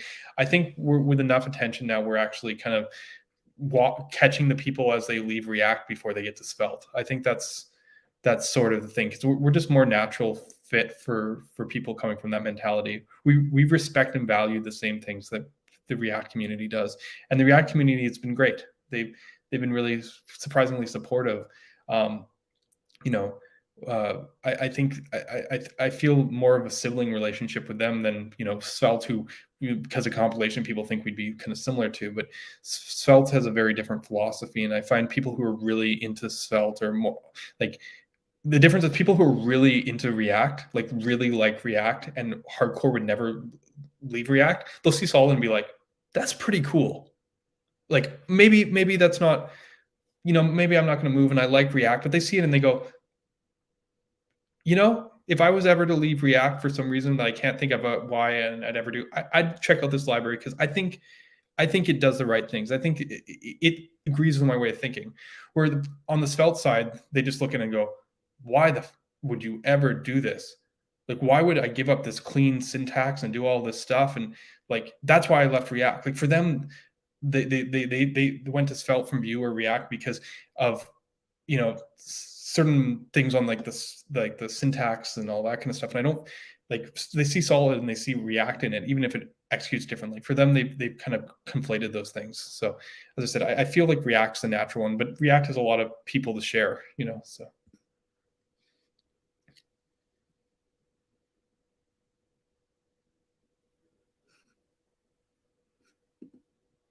No, it's been mostly small companies and startups.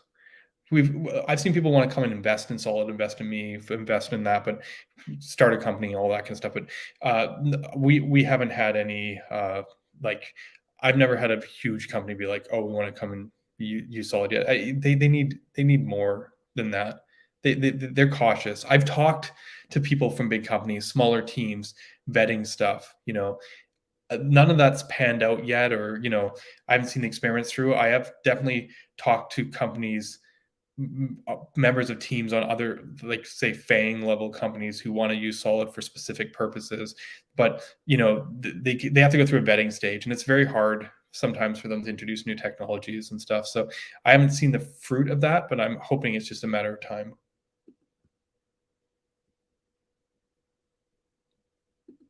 Yeah. I think one thing people say often is that learning Solid is like they learn every other framework that they like they learn it better. And I was talking to someone about this the other day because someone took offense at something I said on a stream because I was like, with Svelte, they try their hardest so that you never need to learn how the framework works, and that with Solid, um, it's kind of the opposite.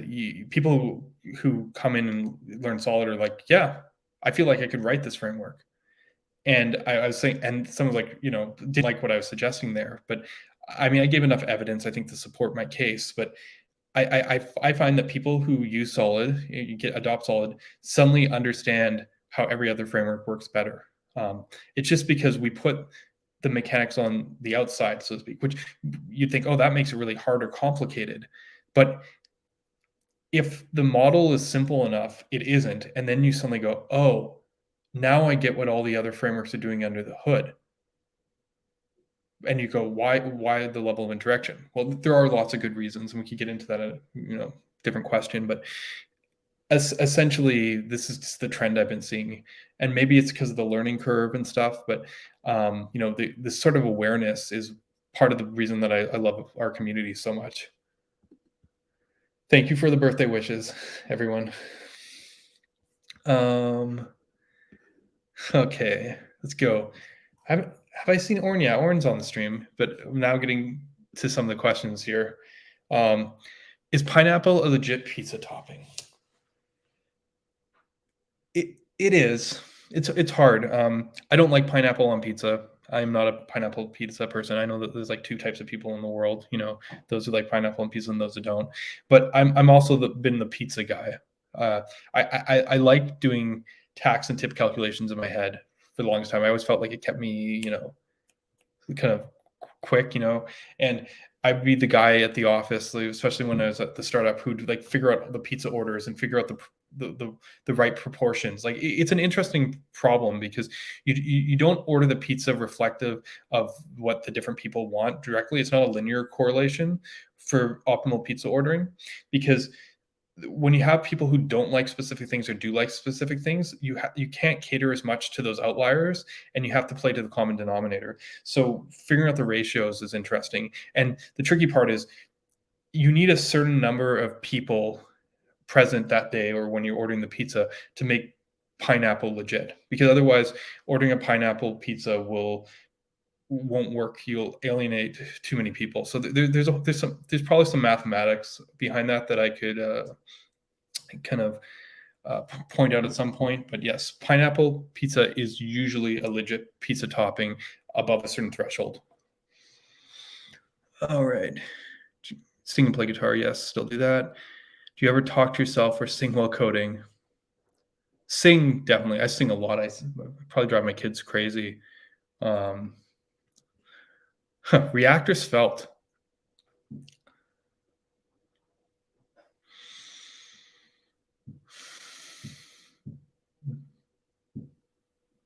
That's an interesting question.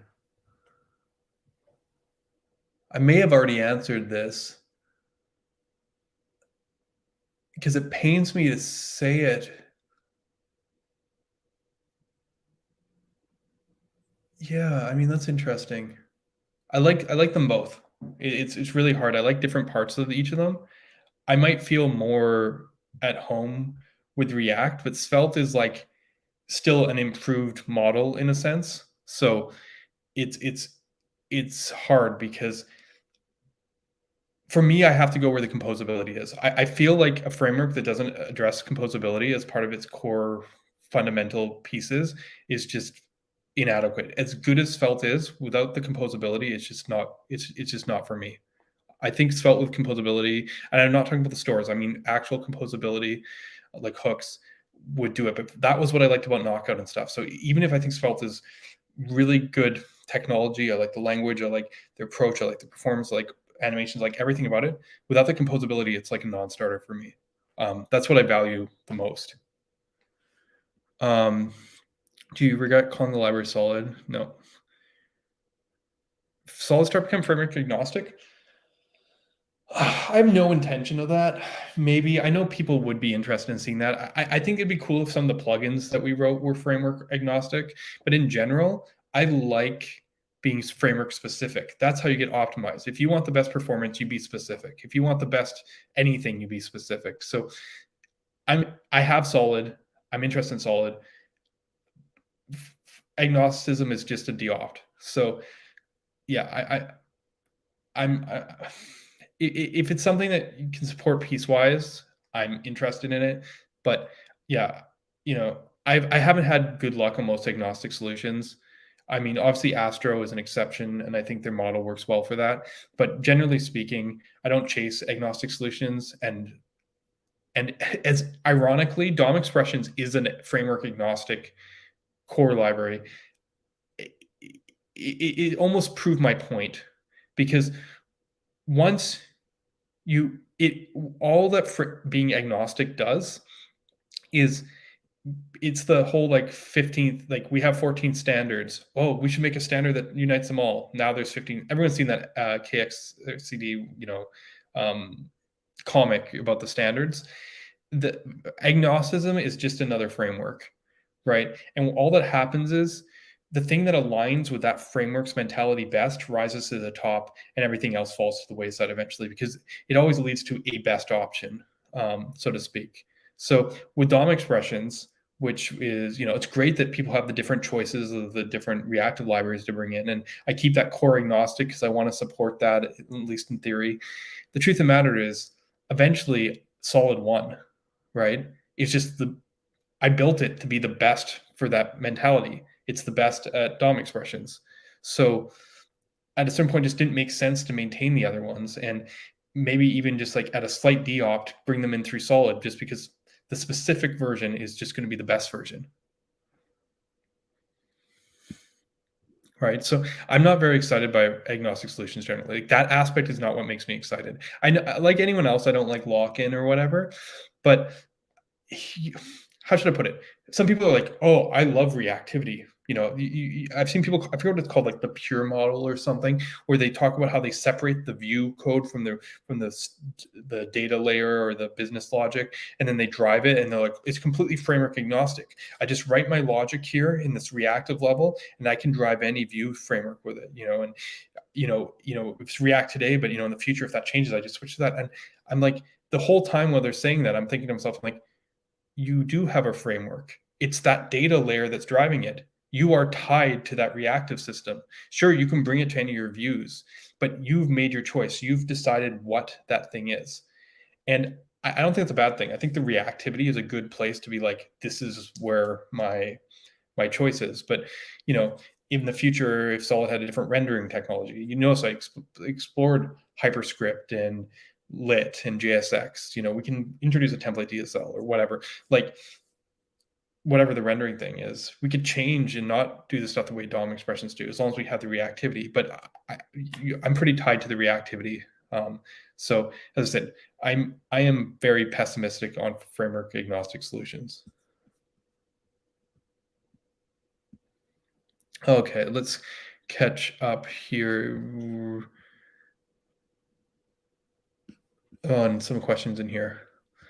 Vim, I already talked about this earlier. No, I learned a little bit at some point, but it was never my thing. I was a Windows developer. I'm sorry. I did a little bit of Linux, but I almost went from Windows straight to Mac. So I just don't have that. Firefox, for the 2 years before Chrome really took off, but yeah, I haven't been on that. Are they going to be meta? Yeah, I mean, sure, someone's going to build it. Vite plugin SSR is well on its way. I'm just like, and they're going to support partial hydration too and everything. Like,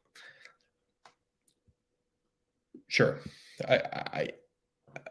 The thing is, once you get to a point where you can generalize everything and you're like, go, look, this can handle this scenario and this scenario and this framework and this framework and this framework. Once you get to a point where the problem is that understood, just write a framework, specific framework that tackles everything in the most streamlined way using that knowledge. Yeah, I'm just not sorry, I'm just not on the framework agnostic train at all. Like someone could go build a meta framework, and that'll be cool until the fact that the person who just built the framework will be running circles around them. It's just math. Like, yes, then you have to migrate again, and we go through this again. But these cycles are natural. If they take 5 or 7 years, so be it. Like, it's a good thing. We need to revitalize and do this stuff. You know, things need to grow. Modules need to die. I don't think we should build like it was the year 2022 and we figured out the universal component model and now a decade later we're still using the components that we wrote back in 2022 because that standard was so good. No, that's garbage. That's going stagnant.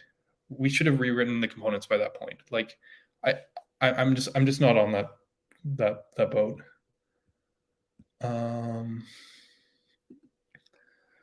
What are your thoughts on the current browser ecosystem? Yeah, I mean, it's a tricky one. I mean, you have to weigh your balance of how much you were, you know, how should I put it? Like spited or not? What's this term? Like how much you were scorned by Internet Explorer versus what's healthy for everyone. Like everything's Chrome or web. Like everything's Chrome these days. You know, everything is a Chromium. You know, this kind of consolidation, which is like in some ways like so awesome from a developer standpoint. I know there's some other new browsers coming in, but I've never really picked like up on those like Brave and stuff. But like it's not good that everything is Chrome, but on the other hand, it's amazing that everything is Chrome. So I don't know what that means for the future of the web. I as someone who cares about performance, I usually just go where I can get the best. Actually, that's not lie. That's a lie. A little known to people, even though like Safari kind of is annoying, you know, it's become the new IE. Safari's JavaScript engine is actually kind of fast. It's like one of the best at doing client-side rendering. I don't know if this is still true, but it was true a couple of years ago. Like people don't realize how performant the JavaScript engine is Safari for doing tasks related to frameworks. But so I use Chrome a lot or Chromium browser, so I don't know. So I can't say I go for where the speed is, to be fair. So yeah, maybe I just don't care enough. I can't say. I know people do, but maybe I don't. Did you go to university? Yes, I talked about it a bit earlier. I went to university twice, so to speak. I went very early on, right out of high school. Basically wasted away my time there playing in bands and stuff until they kicked me out. And then I went back later to finish my degree. Yeah, Elm is pretty cool. I've always wanted. It's one of those ones that you're like, I should learn that, especially when I read white papers on like reactivity and signals and stuff like that. They inspired like design concepts and understanding like how async consistency should work and all that. Like I've read up on Elm, I've just never used it. It's like more interesting to me theoretically than in practice. It seems like the perfectly designed language, yet no one, you know, like it's not as well adopted. It's one of those things, you know, kind of like Marco is on the hydration side. It's just like you look at it and you're like, this is kind of incredible, and yet. So I want. The thing is, I forget who it is. Is it Richard Feldman? I always get his name mixed up with the singer Goldfinger. But he gives like the best talks. If you ever see a talk by him, just watch it, even if you know nothing about Elm or whatever. He's just so on point. So like there's really good thought leadership and stuff there. I think it's very interesting. I just haven't learned it and adopted it. There's a certain like JavaScript just has this kind of permeating way of just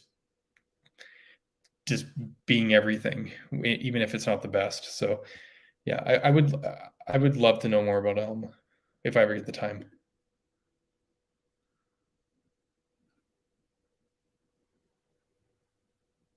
Yeah, productivity trick. Huh. I used to think I had some. It was like use CoffeeScript. Like, no, I honestly don't have that many tricks anymore. Most of everything I do is around refining my thinking process, which I don't know if I can get into too much detail in general. It's I spend a lot of time before implementation figuring out if there's a way that I can change the question being asked. I really feel like we should at every point reevaluate our assumptions, especially when approaching new areas. When I see something in another library, people are like, oh, like there's probably this thought that I copy a lot from other libraries because I do. But every time for Solid, I have to make this decision uniquely for Solid because the architecture is different enough. So I really take my time with these and try not to copy. A lot of people, I hit this all the time on the ecosystem side because there's a lot of really capable, incredibly productive engineers who are working now and are off our Discord, and they'll just like see something in another library and they'll just copy it directly and just do it. And I'm just like, man, I don't know how you did that so fast.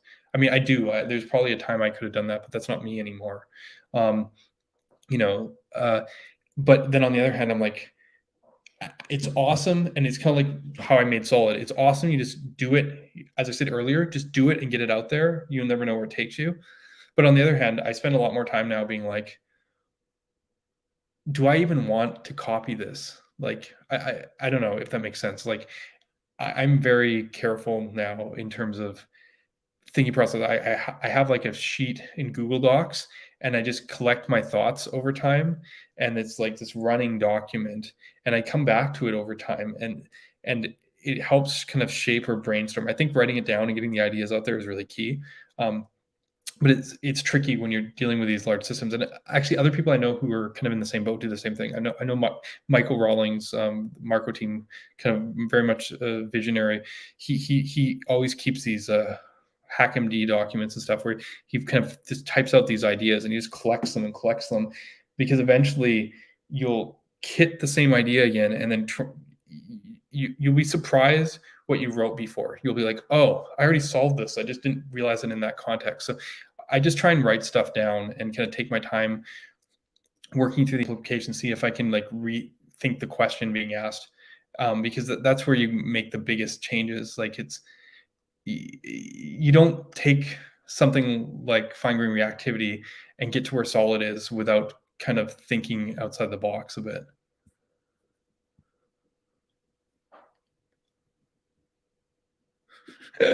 I hope not. No. I mentioned I just haven't been up to date on anything back end since I got back into JavaScript in 2010. That's a good question. I don't know if I'd be the best person to interview him on that side, but I think it would be interesting to ask him a bit about like origins on the TypeScript side, because I told you I really like C#. The language is so well designed and all the concepts, but when I look at TypeScript, I always felt like it was like a hot mess or whatever that the term is, because like it's a much harder problem, right? Because JavaScript isn't statically typed. I guess, do you know what it is? It's kind of like when people play and poke at my compiler stuff, because people do stuff and I'm just like, why the hell are you doing that? There's no good reason to do that, from my mentality. And once I show them the right way, they're like, oh yeah, of course, what I was doing makes no sense. But they did find a bug or an edge case, and I feel like when he looked at JavaScript and TypeScript, he must have been like, okay, well, I can just apply this model, and it's pretty consistent, and we have an approach. And then, when someone comes in and it does something weird, he's probably would be like, well, why the hell would you ever do that? And then his expectation is when he showed the way to do it, people would be like, yeah, that makes sense. But as a JavaScript developer, I sort of reject that. So yeah, I would love to just pick his brain about like how he saw TypeScript evolving and stuff at the beginning, and just like how he could think he could solve this sort of problem. Because as I said, a decade, I've always had trouble with TypeScript. I've been using it for 3 years now, 4 years almost. It'd just be really interesting because, as I said, for me the contrast is crazy, because like C# I loved. I use the generics, do everything. When I moved to TypeScript, it's like the hardest language I've ever did. It's just not intuitive for me. It feels like instead of like having like this is strict and this is the way it should be, I'm like suddenly an artist kind of just deciding. I'm like, I feel like these types today, and then someone else will be like, no, no, no, no, that is like that is the neo-centrist way. Like it feels so like meta. Like it's not. It's like like I just can't. With C#, it felt like there was a right way to code, and you just did it, and you didn't think about it. TypeScript just confuses me. As I said, it's not from a lack of. I've programmed in Java too. I've used type languages for years and years and years, but for me, TypeScript is just really like the worst type language I've ever used. I don't know. It just doesn't work for me. So it'd be interesting to understand how he got there from the start. Yeah, I programmed a bit Delphi too back in the day. I remember like he used to get like the IDEs on like disks. Anyway, visual Delphi. Yeah. Oh man. Let's see what we got here. Glad there's people still here. I wasn't sure how long this ago. We're at 3.5 hours. It's been going so fast. You guys have just rapid firing off the questions. It's crazy. I'm going to keep on going for a bit, at least until I get to the end of the Discord. But let's see. Here we go. Do you think that AI is dangerous and that we should give more regulations? There is a real potential for that. It's one of those things. Like we won't know until it catches up with us. Like because right now my thinking is like, it's far enough off that I'm not really worried about it. But you kind of get this feeling that at a certain point it will. Like I mentioned earlier, I'm a big fan of Isaac Asimov's work right from when I was a kid. And if you think about his robot novels, like I've always wanted to write sci-fi. I've actually started books before and then dropped them. Actually, it wasn't my fault. My computer died and I got so disheartened. I'd written about 3 or 4 chapters into a book and the freaking computer died and I didn't back it up to the cloud and I regret it ever since. It was just like, it was a rough draft, but I've always thought it'd be interesting to write science fiction. As I said, Isaac Asimov was a big influence. But the thing is, and it was the same thing with the kind of stories I was trying to write, is it's always interesting to me when you can set up the perfect set of rules, like I'm very much a systems thinker. Like when I'm designing frameworks, working Magic the Gathering, metagaming, it's all systems design. It's all looking at really complex systems, figuring out how to model them, and then kind of best approximating like what you need to do, strategic position, kind of make things work. And the funniest thing about that is you extrapolate rules in this case. And the thing is, with Isaac Asimov's robot books, his whole idea was like, picture the perfect set of rules that govern behavior for machines, and then show how, even though those rules in the abstract seem absolute, that by simply applying them in a certain condition or system, there's a loophole that shouldn't be possible, but it is. Just like that was his whole thinking. And every time that I approach science fiction writing, that's where I want to go to. So I feel like this whole thing with the AI being dangerous is kind of along those lines, because it's kind of like wishing from a genie. Is it possible to describe in words the perfect conditions to and rules set up so that artificial intelligence isn't dangerous? Like, I don't know, maybe it's okay if it's a little dangerous. Like, I don't know. I haven't thought about it enough outside of a science fiction kind of context. So I'm just gonna leave that one for now. VR, XR, blah, blah, blah, smartphone. Yeah, I haven't really thought about that. This question's about like VR and AR type technology, and it's like how it works into our lives. The funniest thing is, and now I realize I wasn't alone. Science fiction always kind of precedes the actual technology in terms of our ability to kind of visualize things. Like I was so positive on the existence of tablets and those kind of devices for years. I remember writing blogs in the late 90s about like how like where like how I thought that would go, and even kind of like the idea of the smartphone. Like I was definitely kind of future thinking for that. But I realized years later I was just like copying Star Trek: The Next Generation. Like a whole generation grew up with thinking that people would be walking around with tablets, and coming to that realization years later, I'm not going to pretend this is the area that I've thought too much about. Ooh, finally got to Michael Rawlings' question. This is a tricky question. As you guys know, Michael works on Marco with me, and he's now East Coast. So if he's still watching the stream, it's like 2:30 in the morning for him. So I doubt that's the case. But he's asking, how would you approach debugging a fine-grained reactive system, especially one with queuing batching where the call stack doesn't map to the execution? He's describing Solid, by the way, because Solid is all scheduling and queuing batching. And what that does is when you're trying to debug it, it completely detaches cause from an effect. And it's probably one of those areas where people like feel like when the reactive library works, you're just like, oh yeah, that's great. And when it doesn't, you're just like, what the hell? And I think this is even amplified more when you have something like Svelte, where you're just like, there's too much magic going on. But I guess Svelte doesn't have the queuing and batching, so at least you can kind of make your way sort of through the file a bit.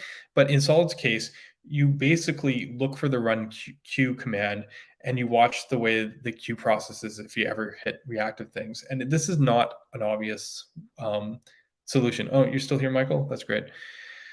I would love to see progress on the debugging tools here. I think MobX is probably the furthest along. Like, wouldn't it be cool if you could drop a breakpoint inside an effect and then almost see the call stack of what triggered it? The problem is you can have multiple sources trigger the effect. So like, how do you visualize that? Because it's not just like a flat call stack. Like what you really want to do is be like, this effect's running because of these two changes. And then when you go up to those changes, you go, oh, these ran because of this change or this. Like, you kind of want to walk up a directed tree in a sense, but you can have diamond shapes and stuff. We tried visualization of just the reactive graph itself, but that's not good enough. You actually want it localized, to get a feel of runtime. The problem with a declarative system is it's declarative. Like I often say, how do you debug HTML? Like there's no this and this and this. The reason you write it this way is so you don't have to worry about it, so that you can just set up these rules. But if they don't work, you're kind of pushed into trying figuring out where they fell apart. And now if the bugs in the framework, you have to get in, like I was talking about. The bugs in your code, like there are techniques to debug reactive libraries. You get very used to these techniques, but it does take a little bit for people to get used to because it's backwards. When you have imperative code, like something like React, and you're like, why is this not working? You start from the source. And this always happens to people on the help channel. And everyone who's been using React or Solid for a while knows that it's not the thing. Everyone goes, I'm setting the state here and it's not updating. And then they show me the code of them setting the state. And if you maybe coming from React or any kind of top-down approach, that's probably the right place to start, because then people go, oh, you didn't do this, or the value is out of date because of some stale closure or something, right? But in Solid, it's the opposite. You actually want to go to where it's being read and work the way up. So I'm like, yeah, it's not here. And they're like, yeah, but I'm setting state. I'm like, no, show me where you don't see the value. It's, in one way, it's almost a positive, because more than likely where things break is close to where you use them versus where you set them. So like if you're like, this value isn't updating, it's more likely that it's right next to where that value that's not updating is than it is the setter. But it's not how people think, because people think procedurally. They think like this, then this, and this, and this, and this. So everyone goes back to the setter and tries to debug down, where your best bet is actually start at the thing that's not working and work your way back up. So for us today, that's a lot of console logs, but it would be great if we had the ability to kind of, go deep and walk up with some kind of visual tool. Obviously, component type debugging experience is valuable too, just to kind of see trees and initial render. But for reactivity, it's not sufficient. Like a React dev tools is not sufficient, I don't think. All right.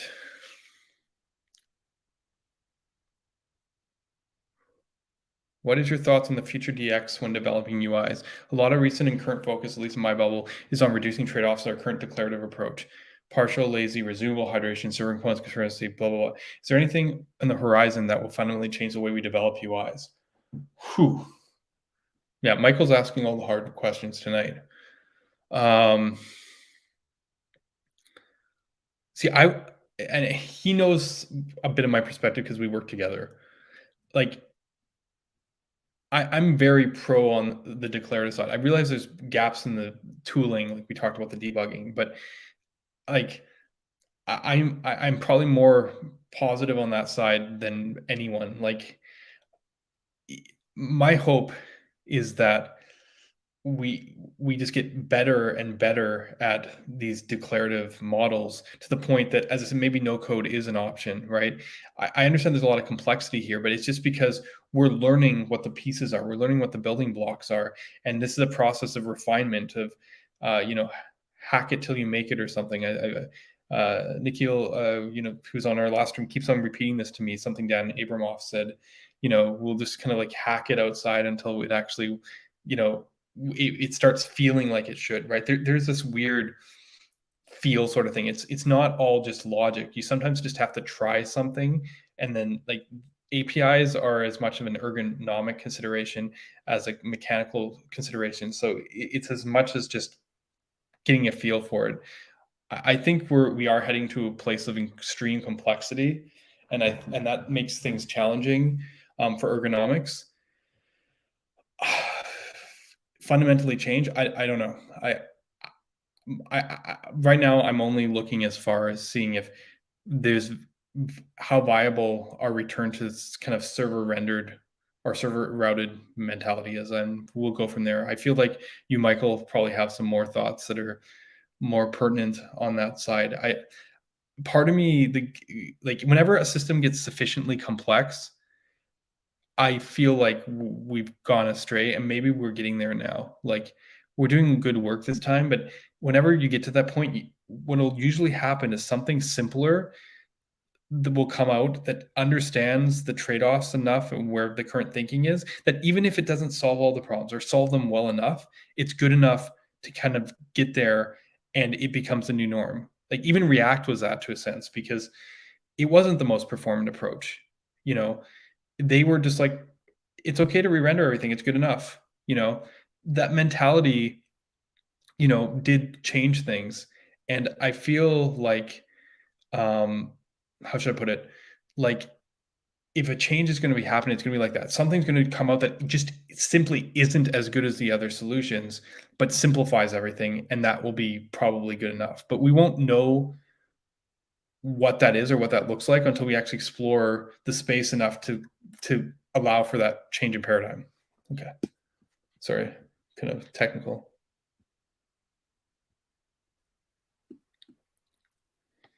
DevTools is good as getting into internal stuff. They keep you up user office. Yeah. I get that, but the problem is if the components themselves don't re-execute, like the correlation is harder to trace. Like you're like, okay, this component has a state, which is nice. Like then, but like, and you can kind of go, oh, when this updates, like it helps you localize that a little bit. It says you can visualize, you're like, okay, I did this button, the state updated here and here. Okay. But because the execution isn't top down, I do feel like it's lacking things. I mean, if we had React Dev Tools, we'd already be like miles ahead. So if someone's working on that for the hackathon, like big thumbs up from me. That I didn't mention it earlier about missing gaps. I said component libraries. Sorry, I refined my statements. DevTools is the single biggest gap right now in Solid, even bigger than the component libraries, because we're starting to see those anyways. Those two are big. The DevTools is the longest open issue on the Solid repo. There are people working on it and trying ideas and stuff, but I think to be successful, we need a certain kind of polish and ergonomic feeling, and it requires a different sort of focus than just technical. I'd love to get like the technical people, like Modern Me and stuff, like really good on that side, paired with someone who's just gets the feeling, the ergonomic side of it, and get those dev tools working, because he has all the capability to make whatever anyone wants. Like he hacked crazy stuff. I tried to make like some stuff into the library that would make it easier to SEP dev tools, and he was like, yeah, I don't actually need that. And he completely went on his own and completely like found different ways to get what he needed out of the tooling, which completely amazed me. So if, as long as we can kind of like bridge that with something that's like usable or ergonomically, we'll be in good place.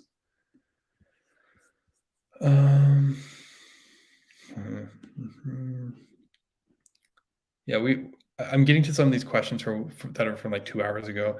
Yeah, we already talked about WASM, about eating both sides. I said I'm more interested about WASM potentially being used on the back end, like another way of JavaScript escaping from the browser or TypeScript, more than the other way. But I mean, I would, so that's unsurprising. Has JS performance peaked, and how much further can it go? Well, I mean, the browsers keep on improving performance, but the truth of the matter is the frameworks haven't moved in ages. Like the JS framework benchmark is basically static at this point, right? And yeah, I think that's pretty crazy. To think, people are discovering Solid's performance today, but Solid's performance, like there's some updates that happened under my watch, the move to clone node, like some smaller details, the idea of being able to do reactive, fine-grained reactive selection, but like generally speaking, most of the performance was there back when Inferno was added to the benchmark. Like the amount of improvements we've made since 2016 is almost none. And like as I said, Solids had basically the same performance since late 2018. So it is amusing when people come in and go, "Wow, how did you create this so fast library and all this stuff?" And you're like, "It's been this fast for 4 years or whatever." Like before, before Svelte was ever created, there were libraries that were using Solid's approach, that were basically as fast as Solid. If you ever heard of Surplus, like this is not a new technique. People just haven't used it for one reason or another. So I feel like, yeah, I feel like the performance has hit a bit of a cliff. That's why SSR is so interesting. This is just on raw rendering. I'm still finding bottlenecks. I want to look more into hydration performance. I think hydration performance is a place where there's huge potential. I'm not just talking partial hydration. I showed you that demo earlier with React or Remix versus Marco, but the solid version is not doing hot, or the Svelte version. So we can do much better on hydration in general. I think that's under tested. If we find the right benchmarks, there's a lot of stuff around SSR. It wasn't that as hard as you think for Solid's raw rendering speed to be where it is. You've seen some of the benchmarks. Solid's raw rendering speed over React or Preact is like more than 10 times faster. That was not as difficult as trying to get like 2% out of the DOM. So I feel like there's a lot of technology on the SSR side that can improve on performance, and ways that we can leverage the server and the client interaction to do that. I mean, partial hydration is the obvious thing, or server components, but like that's where the performance is. It's not client-side rendering. We have tapped that probably, as I said, about 5 years ago.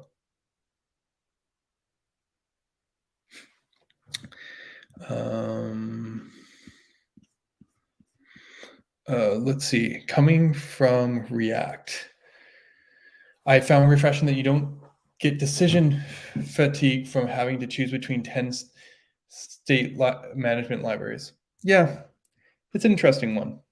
Some people were really stoked about that, especially Jack Harrington. That was how he sold it, and it's so funny to me because I love the openness of React's ecosystem, and I love like how there's all these choices. And in a sense, if you do take state management off the table, like you do, because like let's face it, you can use those state libraries with Solid. You can use the stand, or you can use Redux, so you can do that. Or XState. And XState is a little different because the state machine, it models things in a very specific way that is beneficial. But outside of like say XState, for the most part, it's just not worth using those libraries. Or if you would use those libraries, you just write them in Solid.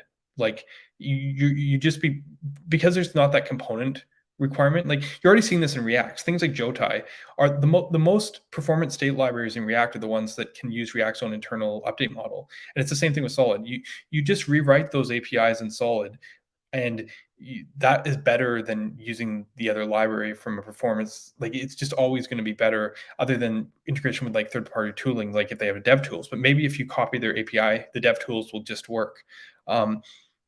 Outside of, as I said, specific things like state machines or like XState.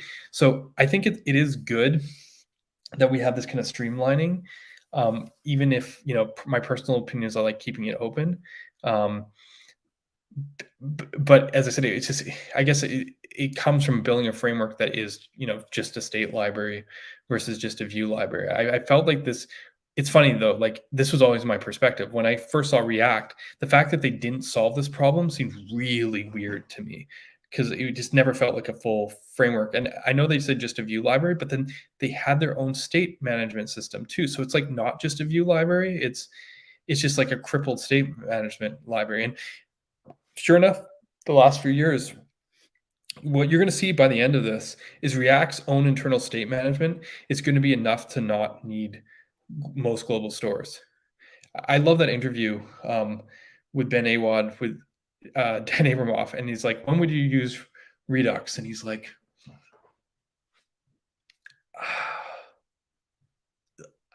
he basically is like, I'm not sure if I would ever use Redux. And then Ben summarized it as something along the lines like, so you're saying you would never use Redux unless you didn't know where to put the data, and even then you don't think you'd use Redux.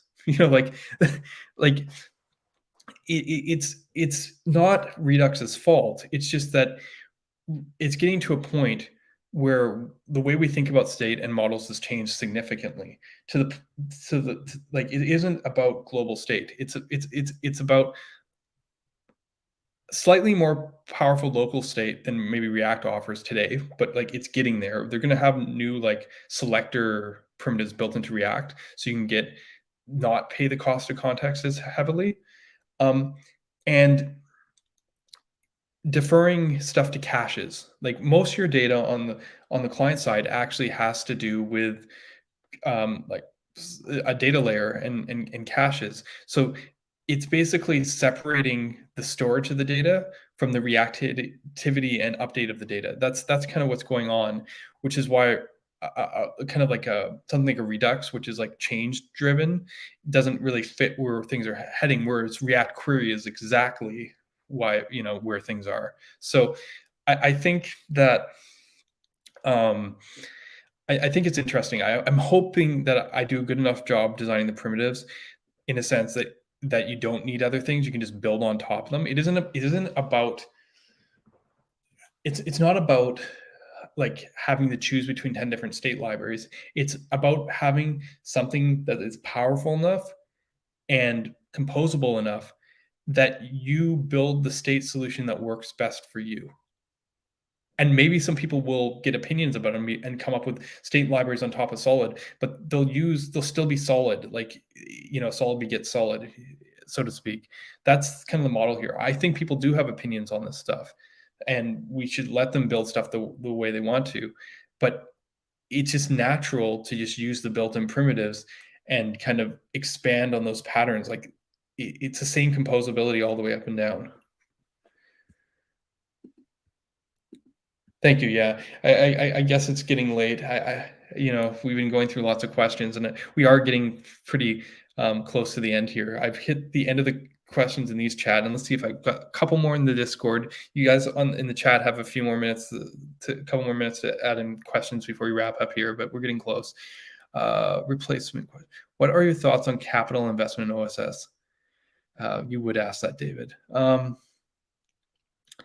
don't know. It's confusing to me, and this is the problem. I'm not a business person. I've never taken business.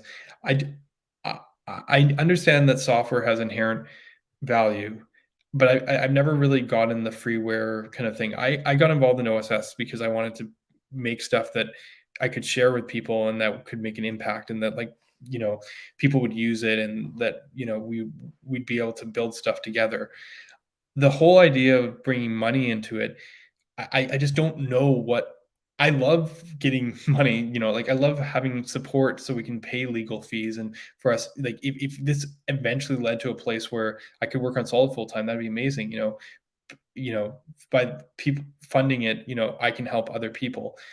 So I'm not like one of those people who's like says like it's a bad idea, but I don't understand what they're investing in. Like I don't see, maybe it's downstream, it has to be downstream stuff. I just don't understand enough about this because you're giving it away for free. Like I don't know.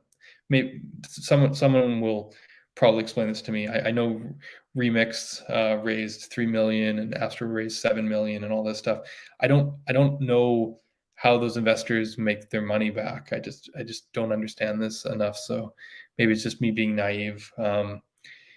But if people are willing to put money into it, I mean, I'm all I'm all for that. As long as like open source isn't about necessarily open ownership. It's about like I mean it is from the like copyright perspective. It's about putting or maybe open governance. It's not about open governance. Like it's about putting the source code out there and making it available for people. It's not about it's perfectly fine if there's some company and money behind it deciding what gets made or is that like open source doesn't mean open governments, I guess is what I'm saying from my perspective. It just means open source. So, um, I think if people put their software out there and people can use it, you know, that's amazing. Regardless of how, um, you know, it's funded to do because this stuff does take time. I mentioned I work almost full time on Solid on my own. Wouldn't it be awesome to get paid to do that? Yeah.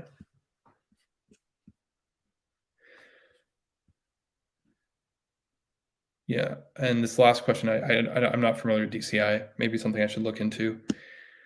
Whew, okay. Got to the end of the Discord. How you guys doing in chat? A lot of birthday wishes. Thank you, everyone. I really appreciate it. Um, we just hit the 4 hour mark. I don't think we're going to do as good as the last stream in terms of time, but I'm so stoked to take this chance to be able to answer so many questions and talk about so many things that I love. So thank you all for asking questions. As I said, this is your very last chance to put something in here. But otherwise, I think this was a good stream. We covered lots of stuff, and thank you for spending your Friday night with me.